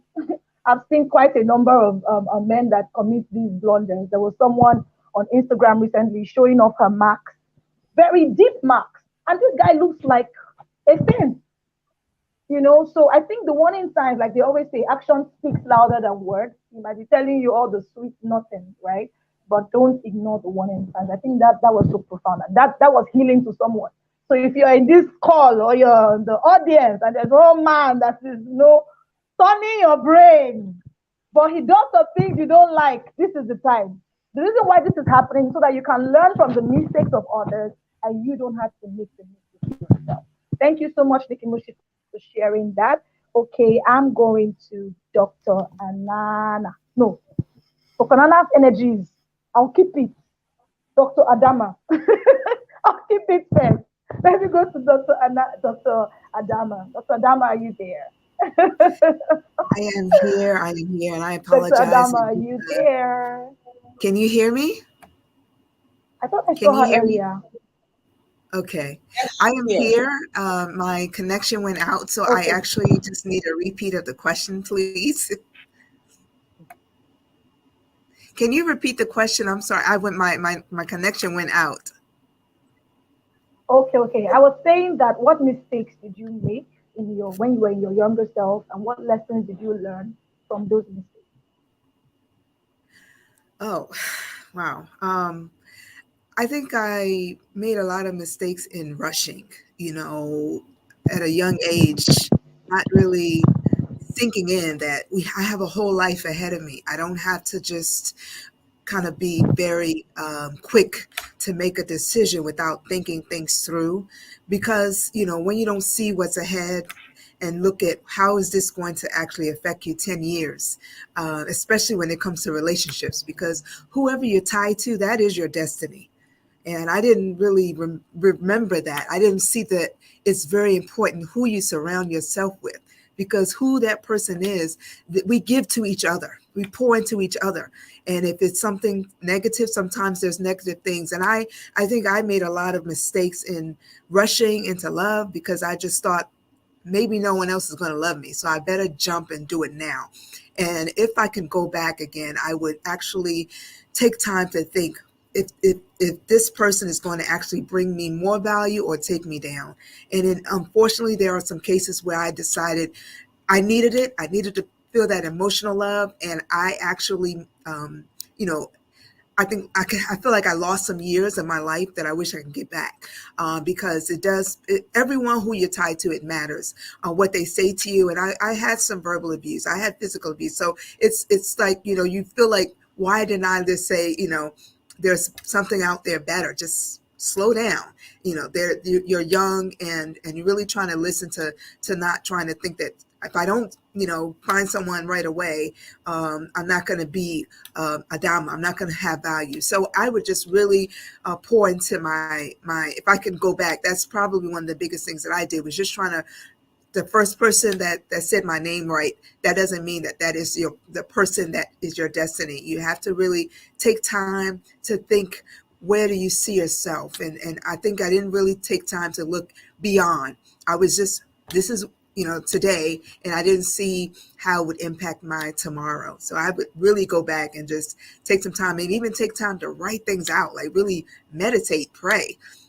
When something is a life changing issue, prayer should be the first thing, and that was not always the case. So I thank you for that question. Thank you so much, Dr. Adama. I'm just going to take over until I get any from you, get back into the room. And thank you for sharing that. It just kind of reminds me of something I learned from my sister, Coach ID, PTP, Pillow Time with Papa. I think that that's something that we should share with the girl child. Sometimes you're not able to talk to someone, there's no one around you, but you can talk to your maker, and you can meditate. You can spend some time to think about things before you go ahead. So thank you so much, Dr. Adama, for that.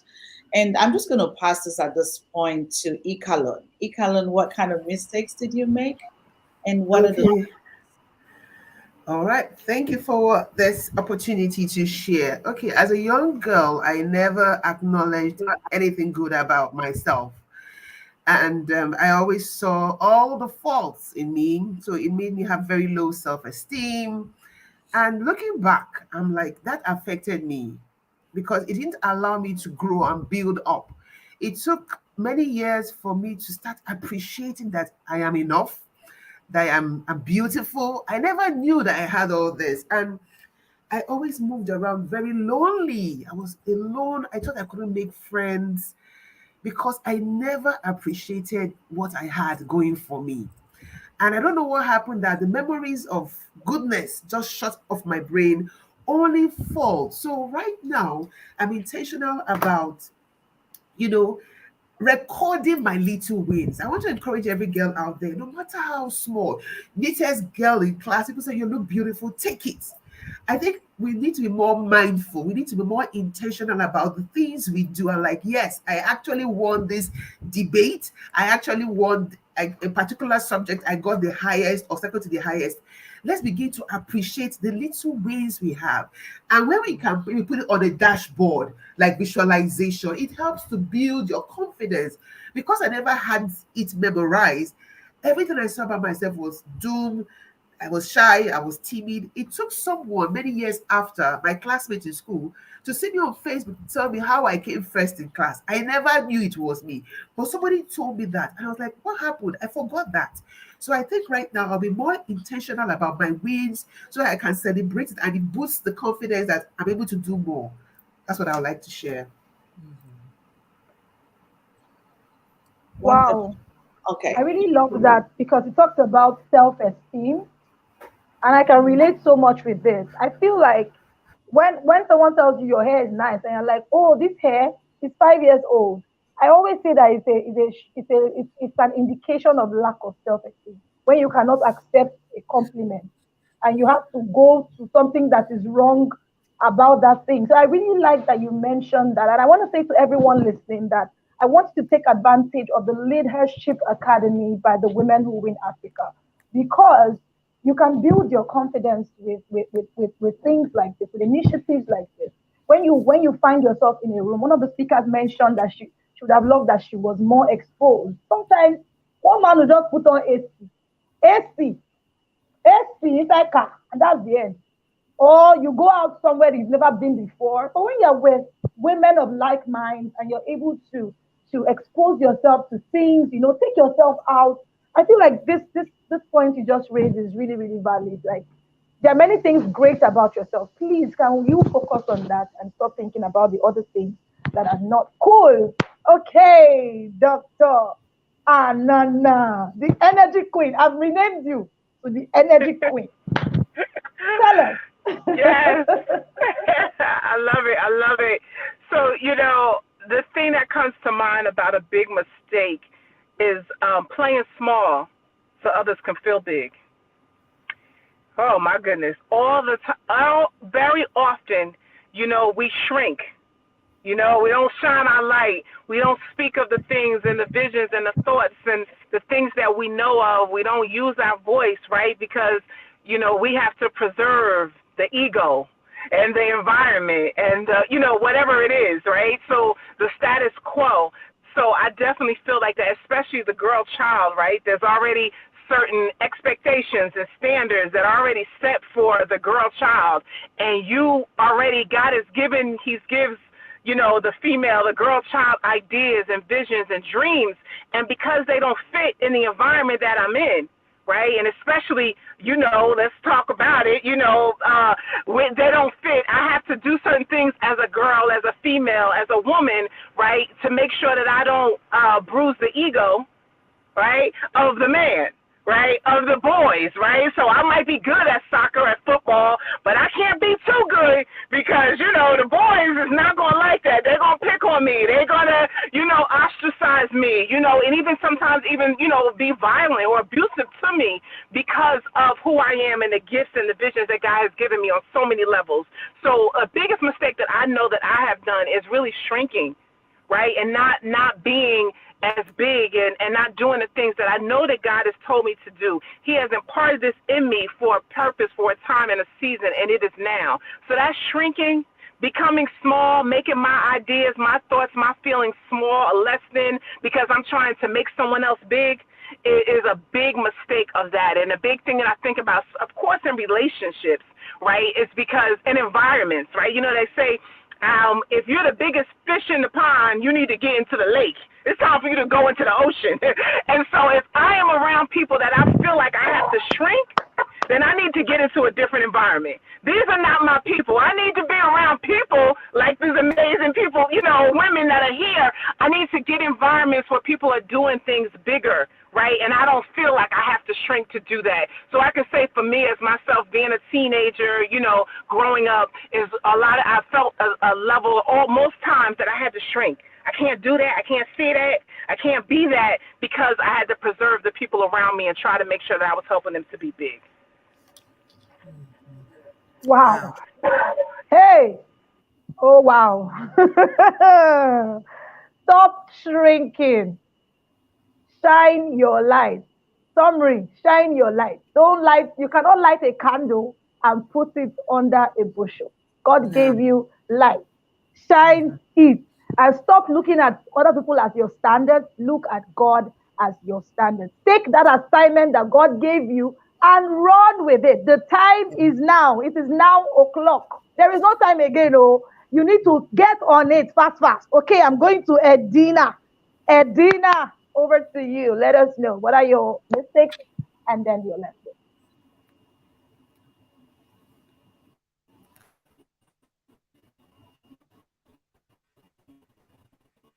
Edina, Edina, are you there?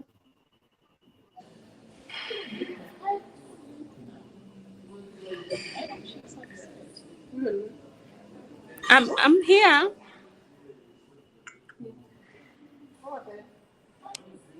Should I repeat the question? Can you hear me, Edina?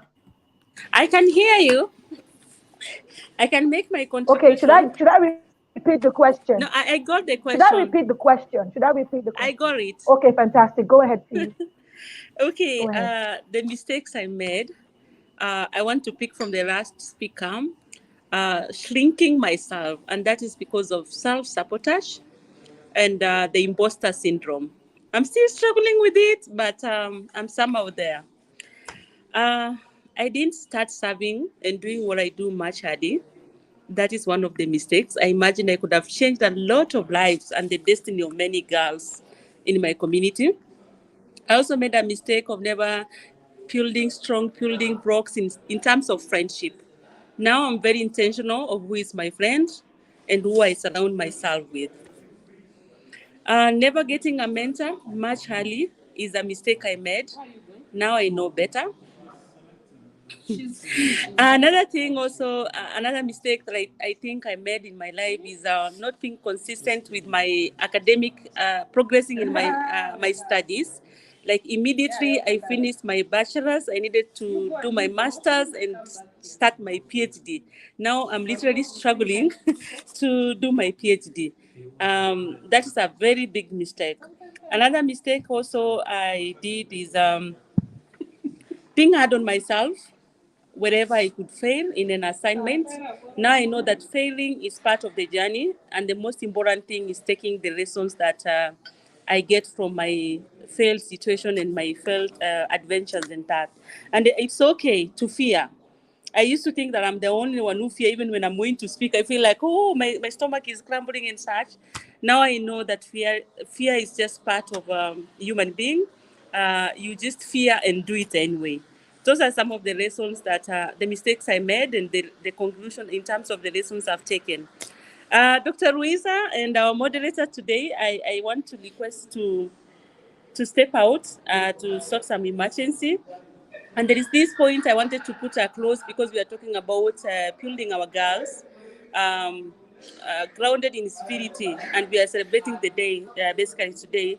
I thought that we've been doing giveaways, we've been talking to them, and maybe as the time is now, as Dr. Ruiza told us, it's now o'clock. Yes, maybe it's high time that we need to intentionally capacity build our young girls, enable them form themselves in small groups, like the Kenya Scouts, the Scouts Association, the Girl Guides, and all those groups, because in those groups now they're able to become leaders at that young age. So we'll be doing like end to end, giving solutions end to end. We're building leaders. We are also solving the problems they go through, and then they can be able to be a part of the journey. They'll gain the confidence that we've all talked about, that we've been struggling with. They'll gain skills like public speaking. They'll know that they can always voice up. And they can actually also do resource mobilization, where amongst the girls, the young girls, they can also be able even to sort the other more vulnerable ones. So maybe we try to look at forming those small groups, of course, under the structures that we have. We guide and monitor them, but we allow them to be leading that. That is my point I could want to give to Foiz on It's Now O'Clock. Thank you so much. Back to you, our moderator. Thank you so much, Edina. Thank you, thank you, thank you, my sister. You went ahead. It looks like you just kind of read my mind. That's the good thing with being in sync with the vision. You know, she just kind of gave us some of the points that I'm coming back with. So thank you so much for sharing that. And because I'm about to get back, I mean, Enifomi must be smiling because that's the final question for everyone wanting to know, what are you going to do now? If we are all ambassadors for the girl child, we have to be the example for others.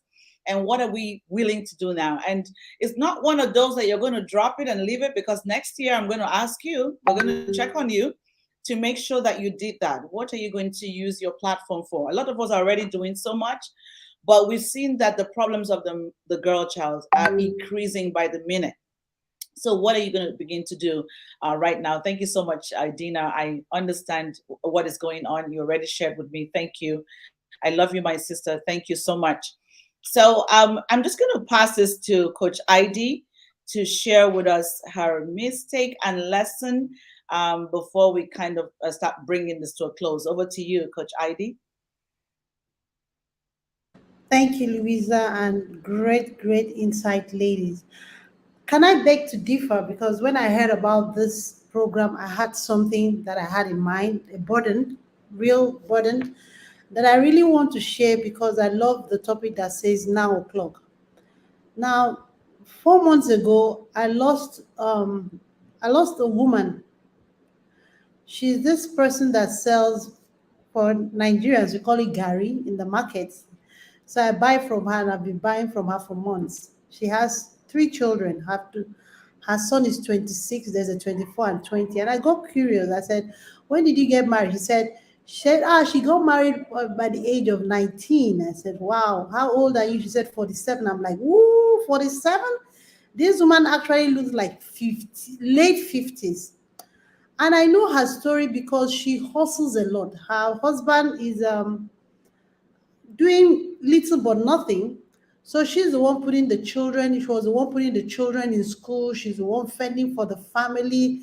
And I used to preach to her about self-care. And she said, if I had the time, I didn't even have the time to go to church. And I said, look, you have to take care of yourself. I said, when you sell these things, before you get home, if you see a bottle of malt or something nice, just take it. You don't have to drain and drain. I could see she was draining herself. And unfortunately for her, she died. She went to the market one day and she just slumped, and that was it. She died. Now, why am I bringing this story? Her husband came to see us months after she died because I kept wondering, when is the burial? When is the burial? It's 3, 4 months. And so he came to see I and my husband to solicit for, support. And when I asked, I said, when is the burial? He said, he's having problem burying the woman because they were not married. I'm like, really? Your son is 20, 24, 20. He has 3 kids, all grown. You didn't marry? She said, yes. Why he's here is because the family is telling him that he must come and pay some sort of bride price on the corpse before they bury the woman. So they've given him this long list to come to do something and get married to this corpse. And it pained me that this man that I know very well, that barely stands up to do things, can be so motivated to hunt for money to marry a corpse. And I'm asking myself, have we women so devalued ourselves so much that in life, nobody hustles to marry us, but in death, people are beginning to marry couples? And I'm also looking at the family and saying, when this woman was alive, why didn't you put this pressure on the man to get married to her? But now that the woman is dead, you are now putting pressure. Family members have now come out to recognize that this corpse has to be, honored and married properly. That's why I'm saying to the girl child, the adults are not always right. The adults are not always right. There is no government that, and I'm sure that this tradition I'm talking about is not just, I'm from Nigeria, South South. I'm sure that every African woman here can relate to some sort of ridiculous tradition when it comes to a woman. And funny enough, this tradition just hangs on women. If you want to look at all these ridiculous traditions, they don't have their places much with men. Everything hangs with women. When your husband dies, you have to do this. And there is no government regulation that looks into tradition. It's as if that's a no-go area. So women are not protected. But why I'm bringing this up now is that it's now o'clock. In this particular case, you are not going to blame tradition. You are not going to blame the society. It is you, the girl child, that will be blamed. If you carry yourself and transport your honor by going to a man's house, giving birth to 3 children, and the person has not done anything honorable. And you see these cycles because broken women raise broken children. So you see maybe a child from such home just thinking that it's okay to pack your loads and go to, hang out with a man, have 3, 6 children. Please, after having 3, 6 children, what is he marrying again? After producing everything and cooking and cleaning. So if you are listening to me, girl child, it is your now o'clock. What do you allow to devalue you? What are those things you allow to devalue you? Your parents don't get it right. In this particular case, the society will not stand up for you. It is your time now to stand up and tell yourself, I am valuable. I am honorable. I respect myself enough to be carried and done things properly. I will not go into a relationship that any man will hustle, will see me in life, and will not value me enough to stand up from on his, excuse me, I'm so upset, from his ass and look around for money to marry me. But then I am dead. He's now looking around for money to marry the cops. So that's my message to the girl child. There are things that you should rise up and tell yourself, I will not make the mistakes my mothers made. I will not go down that narrative. I will not allow anybody to devalue me. And note the word allow, because in this case, she allowed it. So this is your now o'clock, and the time to change this ugly narrative is now. Thank you very much. Thank you so much, Coach ID. That was so powerful, and just has to be said. It brings me so much joy when I hear that coming from you and every woman here. We've just kind of been, like I said, we've just been glamorizing the girl issues, and it just seems like everybody wakes up and is a girl child advocate without doing anything and has no message. We need to be able to scrap out those kind of mediocrity on the streets, even on social media, by bringing on the real authentic message. It's going to be hard. It's not going to be easy to chew, but we have to do it the way we have to do it. If you're an expert, we have to show up as one. So I love it. I love it that you dropped it like it's hot, because it makes no sense. You're putting together funds to marry a cops. It makes no sense. So you value the cops more than the girl who has burnt her life for so long, giving children, going through so much. The cops, you value it more. And so I really love it that you had to speak to the girl child. And as we just kind of round up and we're going to go back to the room, I understand where the girl child is right now. But when I look at all the conversations that have been happening and with different groups in the International Day of the Girl and all of that, I was feeling like my tummy was bubbling. Like I felt like I was going to have a runny tummy. And I said, something is not right. Something is just not right. We're going to come back again next year and show up again. It looks like the Girls' Day and the Women's Day is the day that we show up with our selfies. No, selfies don't empower anybody. And assumptions, we just kind of assume that because we are things are being happening and people are talking about stuff, that impact and transformation is truly happening without you doing anything. So I'm so happy that you shared that, Coach ID. That's such a powerful message to the girl child, because it's time for her to understand her no's and know that no is a complete sentence. It's okay to say no. No, just keep it moving. No is okay.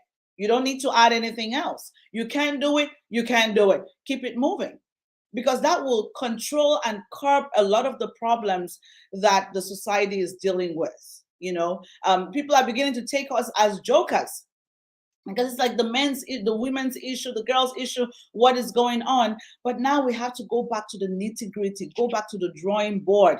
All of the speakers have shared amazing stuff, finding out who you are, who are you really, and living with that. What does God say about you? I thought that was so powerful. And the adults are not always right. When we begin to follow models, I remember, years ago, for example, one of the musicians, people were trying to be like him at one point, trying to dress like him. And now we see that this person has a mental problem. So can you imagine that you didn't know who you were and you were following someone on the screen, and before you know it, he is in the rehabilitation center? Is that where you're going to go to? That's why it's so important to find out who you are. Join programs to find out who you are. Spend time on yourself to find out who you are. There are people there to help you. Stop jumping from X to Z. Okay, comment for Coach ID here. Yes, absolutely. The girl child has to be able to say no to certain things, and people who have been on this program with me before would know that I created this day based on my personal story. I created this day based on my mom's story, and that's why this day is being celebrated on October the 13th, which is her birthday. And I grew up seeing my mom's voice taken away from her, just for so many reasons. And it's so annoying to me that when we lost her, and I was just thinking about it at that point, people thought I was strong during the funeral. But at that point, so many things began to play to me, so many mistakes that were done in the past that could have been corrected. So many decisions that she had to make just because she didn't have the right people around her. If those things were corrected, they wouldn't be at a funeral at that time.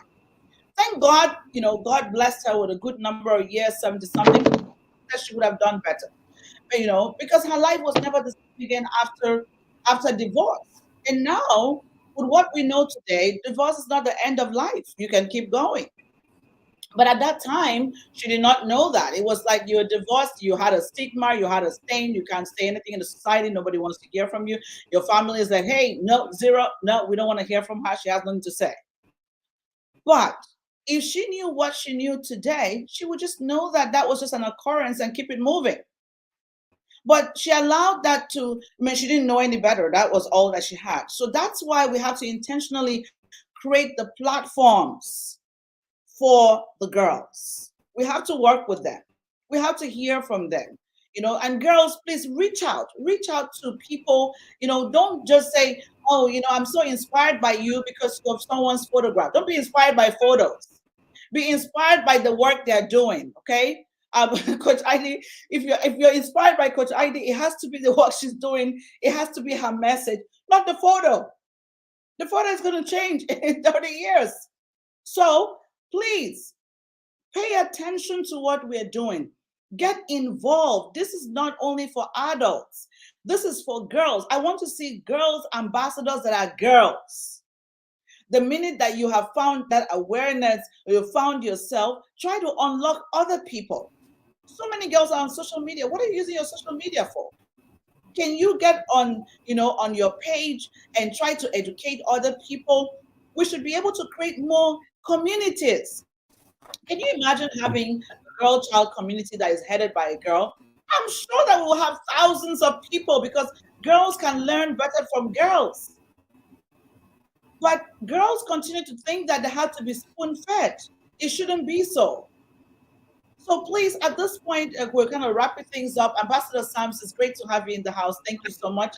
What can we do? What can each one of us do with our platform differently? I know we've been doing a lot of work, but what can we do now? We had a comment, someone commented here, we can't see your name. You said on Tuesday, I was in my girls' school to talk with the girls in building careers and building confidence, since it's celebrating the girl child. And I was amazed with the questions the girls were throwing at me when I realized that we mothers have a lot to do with our girl child. Thank you so much for sharing that. I wish I could see your name, but it's not showing up, and you have to register with StreamYard. So it could just even be giving talks. It could just even be having sessions on your platforms for the girls. We have to do a lot more. Like I had shared with you, that the girl child has lost her way after crisis. She's kind of worried, where do I go? And things like that. Can you create opportunities that will recycle and kind of reconcile them back to where they were before? Like take them back, at least to a good, safe space for them to begin again. Can you run a course? Dr. Adama is running a course in Sierra Leone, and every time when she's like, come and, putting up a grant there, the grant is not for her. She's beautiful, but it has nothing to do with her. It's for the girls in Sierra Leone to get back to school. What can you do? What kind of course can you yourself drive at this point? Or what kind of course can you anchor at this point on your platform? And we're just going to go around, and then we bring this to a close. What kind of course, what have you done, or what would you like to do differently right now, seeing that the girl child is thrown in a state of neutrality? She doesn't even know what is good or bad right now. There's so much happening. Everyone is thinking about recession. The walls are crumbling. Ukraine and Russia is doing their thing. We don't even know where we are. I know Europe is concerned about how they're going to get light throughout the winter. All those crazy things are happening. What can you do, or what are you ready to do? Are you ready to take on people for mentorship? We want to hear this, because what we're doing with Women Who Win Africa is we're trying to pair people for the right mentorship. And don't be worried that you're going to have the kind of mentors you had in the past, or mentees who do not want to work. I don't work with mentees who do not work. If you are a mentee and you're not ready to get the work done, I'm cutting you out quickly, because we don't have time. We have to use our time wisely. So what would you like to do at this point? I'm going to pass this to you, Dr. Nike. Over to you. I'll start with what we're doing with WIMA. First of all, we are showing role models. These are real corporate women. We are profiling them. So now the girl child gets to see that, I can be at that leadership position. I can be a CEO. And also we do provide mentorship. We call next generation young female leaders, where we connect these women leaders to the young generation. We get them to network. That's what we do. But I think something that I'm planning to do, hearing from this, is to use these women to see how we can set up like a scholarship fund to assist young girls, using the women networks and the resources that they have, to see if we can, combine our efforts and set up like a scholarship fund or a fund that can assist young girls. That's the plan.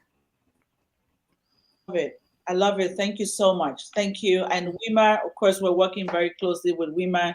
And so if that is something that you're interested in, please make sure that you do send us an email. This is something that is very close to heart for me. So you can send it to my personal email, which is drluisaakaiso@gmail.com, and put the heading as the WIMA collaborations or WIMA scholarships, so that we can pass you on to the right channel. Thank you so much, Dr. Nike. And then let us go to Lucia. Lucia, what would you like to do at this point? Thank you, Dr. Louisa. I've been working with girls, and I've been using a module which is very effective. It's a community-based program where I use the locals, the community, to support their local girls and women in their communities. Mostly we think that when we don't have money, we cannot effect these programs. It's very easy. I have a program working with volunteers where we have these young girls who are leaving university. They have not gotten jobs, and we engage them into I work with the orphanages and the rescue centers So I have a program where I take these professionals and get them in the children's homes or the rescue centers where they mentor these girls and talk to them. Again, in our elections, last year's election or this year's elections, we have so many women who have been elected to high positions, unlike other years. So we are willing to work with them. Maybe they partner with organizations like my organization, One Touch One Life organization. We reach out to the girls in the rural areas who are really neglected. So many people want to work in the town centers where they can, access easily. But there are those girls who have been forgotten, those who are in the rural areas. They need people to come out and, impact them positively. We've worked with many organizations, like we have done something called Miss Civility and Miss Etiquette, going back to the orphanages and giving those girls skills on how to carry themselves. We have fashion shows that are supported by well wishers, where we give them skills and the ways to to gain confidence. When they go out there, they know how to carry out themselves. So these are the activities that we do, and we want to call upon other people to come and support us, and we can do a lot, a lot, a lot in this country. Thank you so much. Thank you, Lucia. It's always good to hear from you. And Lucia is based in Kenya. Of course, I know the work that she does, the Miss Civility and Miss Etiquette. I love to see the beautiful pictures. Just the fact that they are going back to the orphanages, those people that have been forgotten, no one thinks about them, and really to empower them and make them feel beautiful and confident and relevant again. I think it's such a powerful cause. Thank you so much, Lucia. And if you're interested in working with Lucia, please send us an email. Again, like I said, Dr. Luisa Akaizo at gmail.com. And the heading should be collaborations with Lucia, and we'll be happy to direct you to the right person. And over to you, Dr. Adama. I hope your network is going to let us this time. What would you do for the girl child differently? And so the time now just really so deeply. It speaks to me about action. No more just speaking, but action. And so I'm proud. No,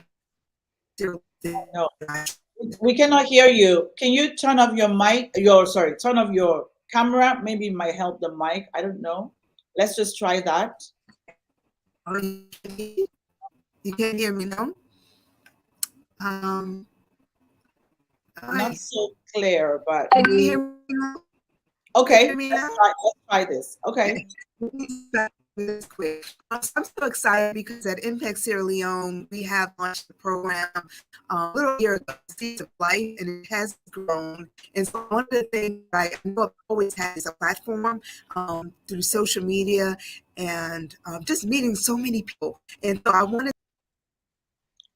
Oh dear. So, Dr. Adama, if you can just type your comments. I know this happening with the network in the comment box. That will be fantastic. But every one of us who is just joining us for the first time, I just want to say thank you so much for hanging in here with us. Of course, with the International Civility for the Girl Child. I'm going to try with Dr. Adama again. If it's going to work, I will try it again. I'm so sorry. Can you hear me? Can you hear me? It's still, the connection is quite poor. I will try in the comment box? Exactly. Then we can continue on the comment. It's quite poor. I cannot hear. I don't know. Lucia, can you hear me? It's kind of breaking up from my end. Yeah, I'll send a text, but I just. Yeah, I can hear you. Yeah, I was just trying to say that the mentorship piece, I really want to use voice to speak to the young girl. I'll be going there again by God's grace in December, and every time I go, I always make sure that I'm present. Okay. Okay, I'll put it in the chat. I'm sorry, I'll put it in the chat. Yes, absolutely. So there's a comment for you from Dr. Nike. She says she's going to connect you with CEO of BRAC in Sierra Leone, but she is from Tanzania. so that you can work together with young women and girls. You see, this is what I love about our community. It is so powerful. And if you are still sitting on the time bench and you haven't registered to be in our academy, I don't know what you're doing. It's such a powerful network. We are doing amazing work all over the world every single day. Every speaker that you've seen here is a powerhouse. I do not bring anyone who's not a powerhouse. Everyone here is a powerhouse. Some of them, because of network, some of them have 3 events today, but still had to make up time to be here today. So please go back and register on our website. It's leadershiprefined.com. And that's where our academy is. If you have not yet joined us in the community on Facebook, please do so. Join us in the community on Facebook, and you'll be able to get a lot more information. The great thing about our community is we are also transiting to our permanent community, whereby you can connect and network and work with some of these leaders. You know, they are very much happy and ready to work with you, but we cannot work with everybody. They have to still take care of security and things. And so if you're coming through the academy or through the community, they are happy to work with you. Welcome, Sheila. It's great to have you. And I'm looking forward to have you in the community. Fumilayo, it's good to have you in the house. Princess Fowler, it's great to have you in the house. Those who I haven't mentioned your name, probably because maybe we're not friends on Facebook or something. I haven't seen your name. But Ambassador, Praise, it's great to have you here, my brother. Thank you so much. God bless you. Thank you, and thank you again. So, guys, we have brought this to the end, and I just want to let you know that do not forget that the girl child is dealing with a lot right after crisis. Do not forget that post crisis, the girl child is in a state of neutrality. Do not forget that the girl child has never experienced the world that we are today. And so every single day as you wake up, please think about ways in which you can support, whether it is through counseling or workshops. Is that what you're good at? Reach out to us. We'll be happy to have you in our platform to do those, whether it's in mentorship. What can you do for us? Please come over. Whether you have old clothes that you want to give out to the girl child, please let us know so we can send it to them. Or even if you're ready to supply parts, please. You know, we don't have enough. We don't have enough. We didn't have enough time to speak to Edina for her to share with you what is happening in Kenya. Even though my sister is here from Kenya, but I know she was working on a project whereby the girls even get to sell themselves just to get funding to buy parts. You know, why should that happen if you and I are here? So let us take things a lot more seriously. Are you an employer in the workplace? Create opportunities for the girl child where she can be able to learn from you, where she can be able to learn alongside you. That would help her to be responsible, be disciplined, understand how to make great decisions. That's the best way to empower the girl child. So, my sisters, my brothers, everyone who has joined us today, it is now o'clock. Do not say, when I grow up, I will do it. At the end of the year, I will do it. When I have money, I will do it. You're never going to have money. Okay? Because as soon as the money comes, responsibilities come. You remember the things you're supposed to shop. So you're never going to have money. So just make sure that every month that you put away funds for the girl child. And you're like, you know what, Dr. Louisa, I think I only have $20. Thank you. I embrace your $20. Get in touch with me and let's see how we can take your $20, because your $20 can help girls in different areas of Africa. I tell you, your $20 can put food on the table. Your $20 can probably pay somebody's school fees. So don't keep your $20 going to McDonald's when you don't have to and bump yourself up. We can use it to impact lives and create transformation. We heard what Coach Heidi shared with us. Okay, so there's so much that we can do, and please reach out to us. You know, Ikalon just came back right now here, and the great thing is, you know, Ikalon is educating the young girls on public speaking. We did this together 2 years ago for Civility for the Girl Child Day. She educated young girls in public speaking. One of the major problems that girls struggle with confidence when they cannot speak up. when they could not, when they don't have the confidence and self-esteem, then they can't speak up, and then abuse comes, and then discrimination comes, and then they're thrown down on the floor. It all continues like that. So even if you could say, you know what, I cannot teach, but I would love to support every girl who is struggling with this to go for some kind of training, please let us know. Ikalon is ready to do it. Let us know how we can support the girl child. And you don't have to do 150 girls, but you can begin with one.